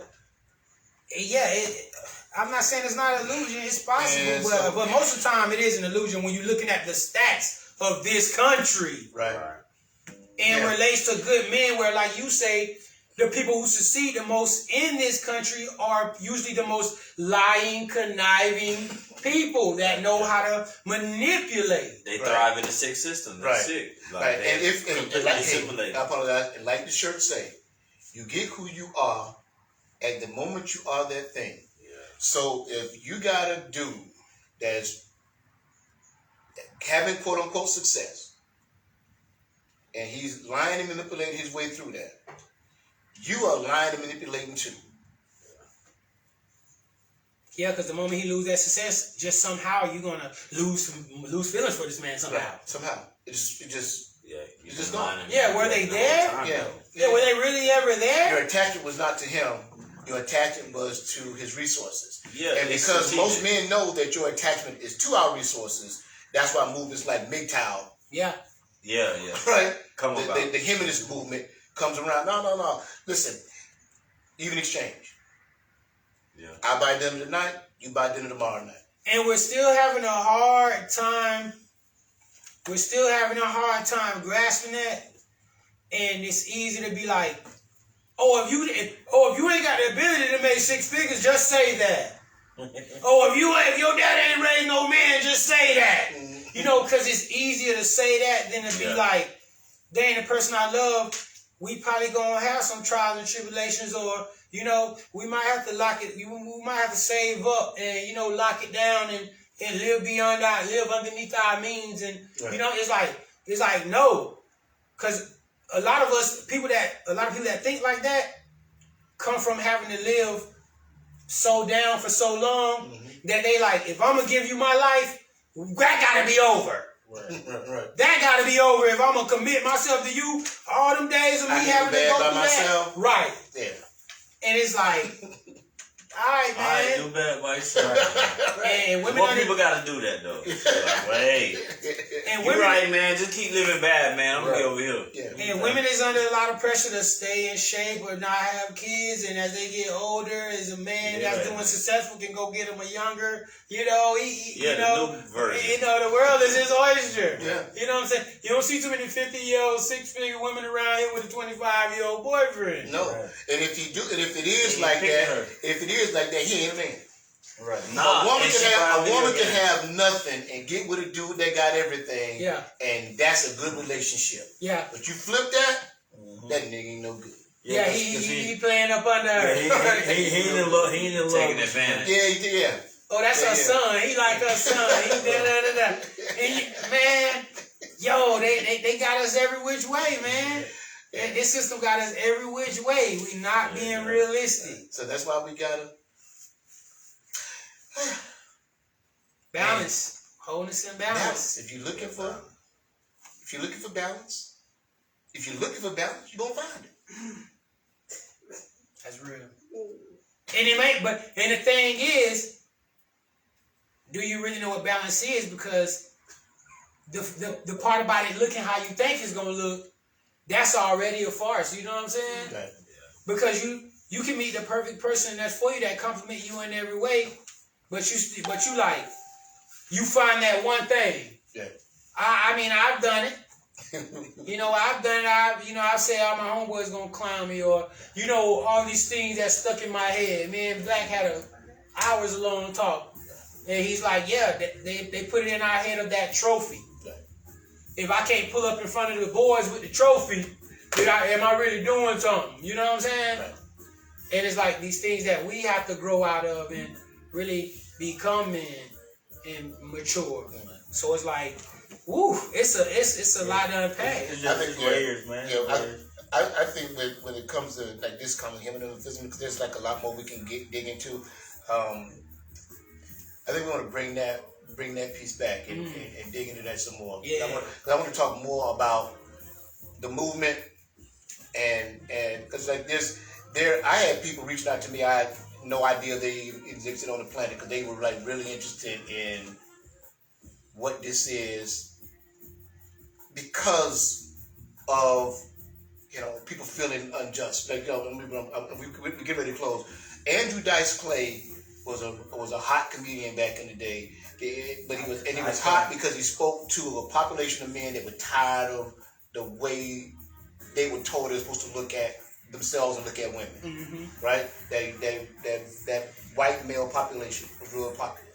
So when that group feel like it's under attack, they're probably like Trump supporters now. When they feel like they're under attack, it's on like popcorn. So with that being said, I want to thank everybody again for joining us at the Conversation Before the Conversation. We will we'll get the next one scheduled, and we will not have the technical difficulties last time. Let me speak this into existence. We get started on time, then we'll end at a decent time as well. So we want to thank you all for joining us. Those who stayed with us, fellas, I want to thank y'all again. Exclusive Cuts Barbershop, JAESUN MUZIC, Jaesun Music on all platforms. Jus'Black. Jus'Black TV on YouTube. Jus'Black TV, wherever you get your podcasts. We got some stuff that's coming up real soon. It's gonna be fun. Jus'Black with no T. Jus'Black with no T. JUSBLACK TV. All right, thank you. Thank you. That's one of the ones right there.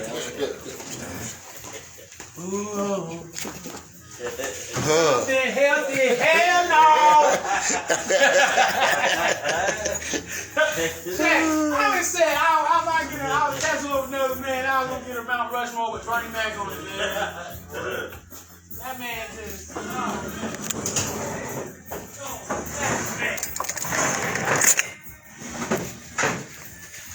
Black man. Bernie had his own show, man, on Prime.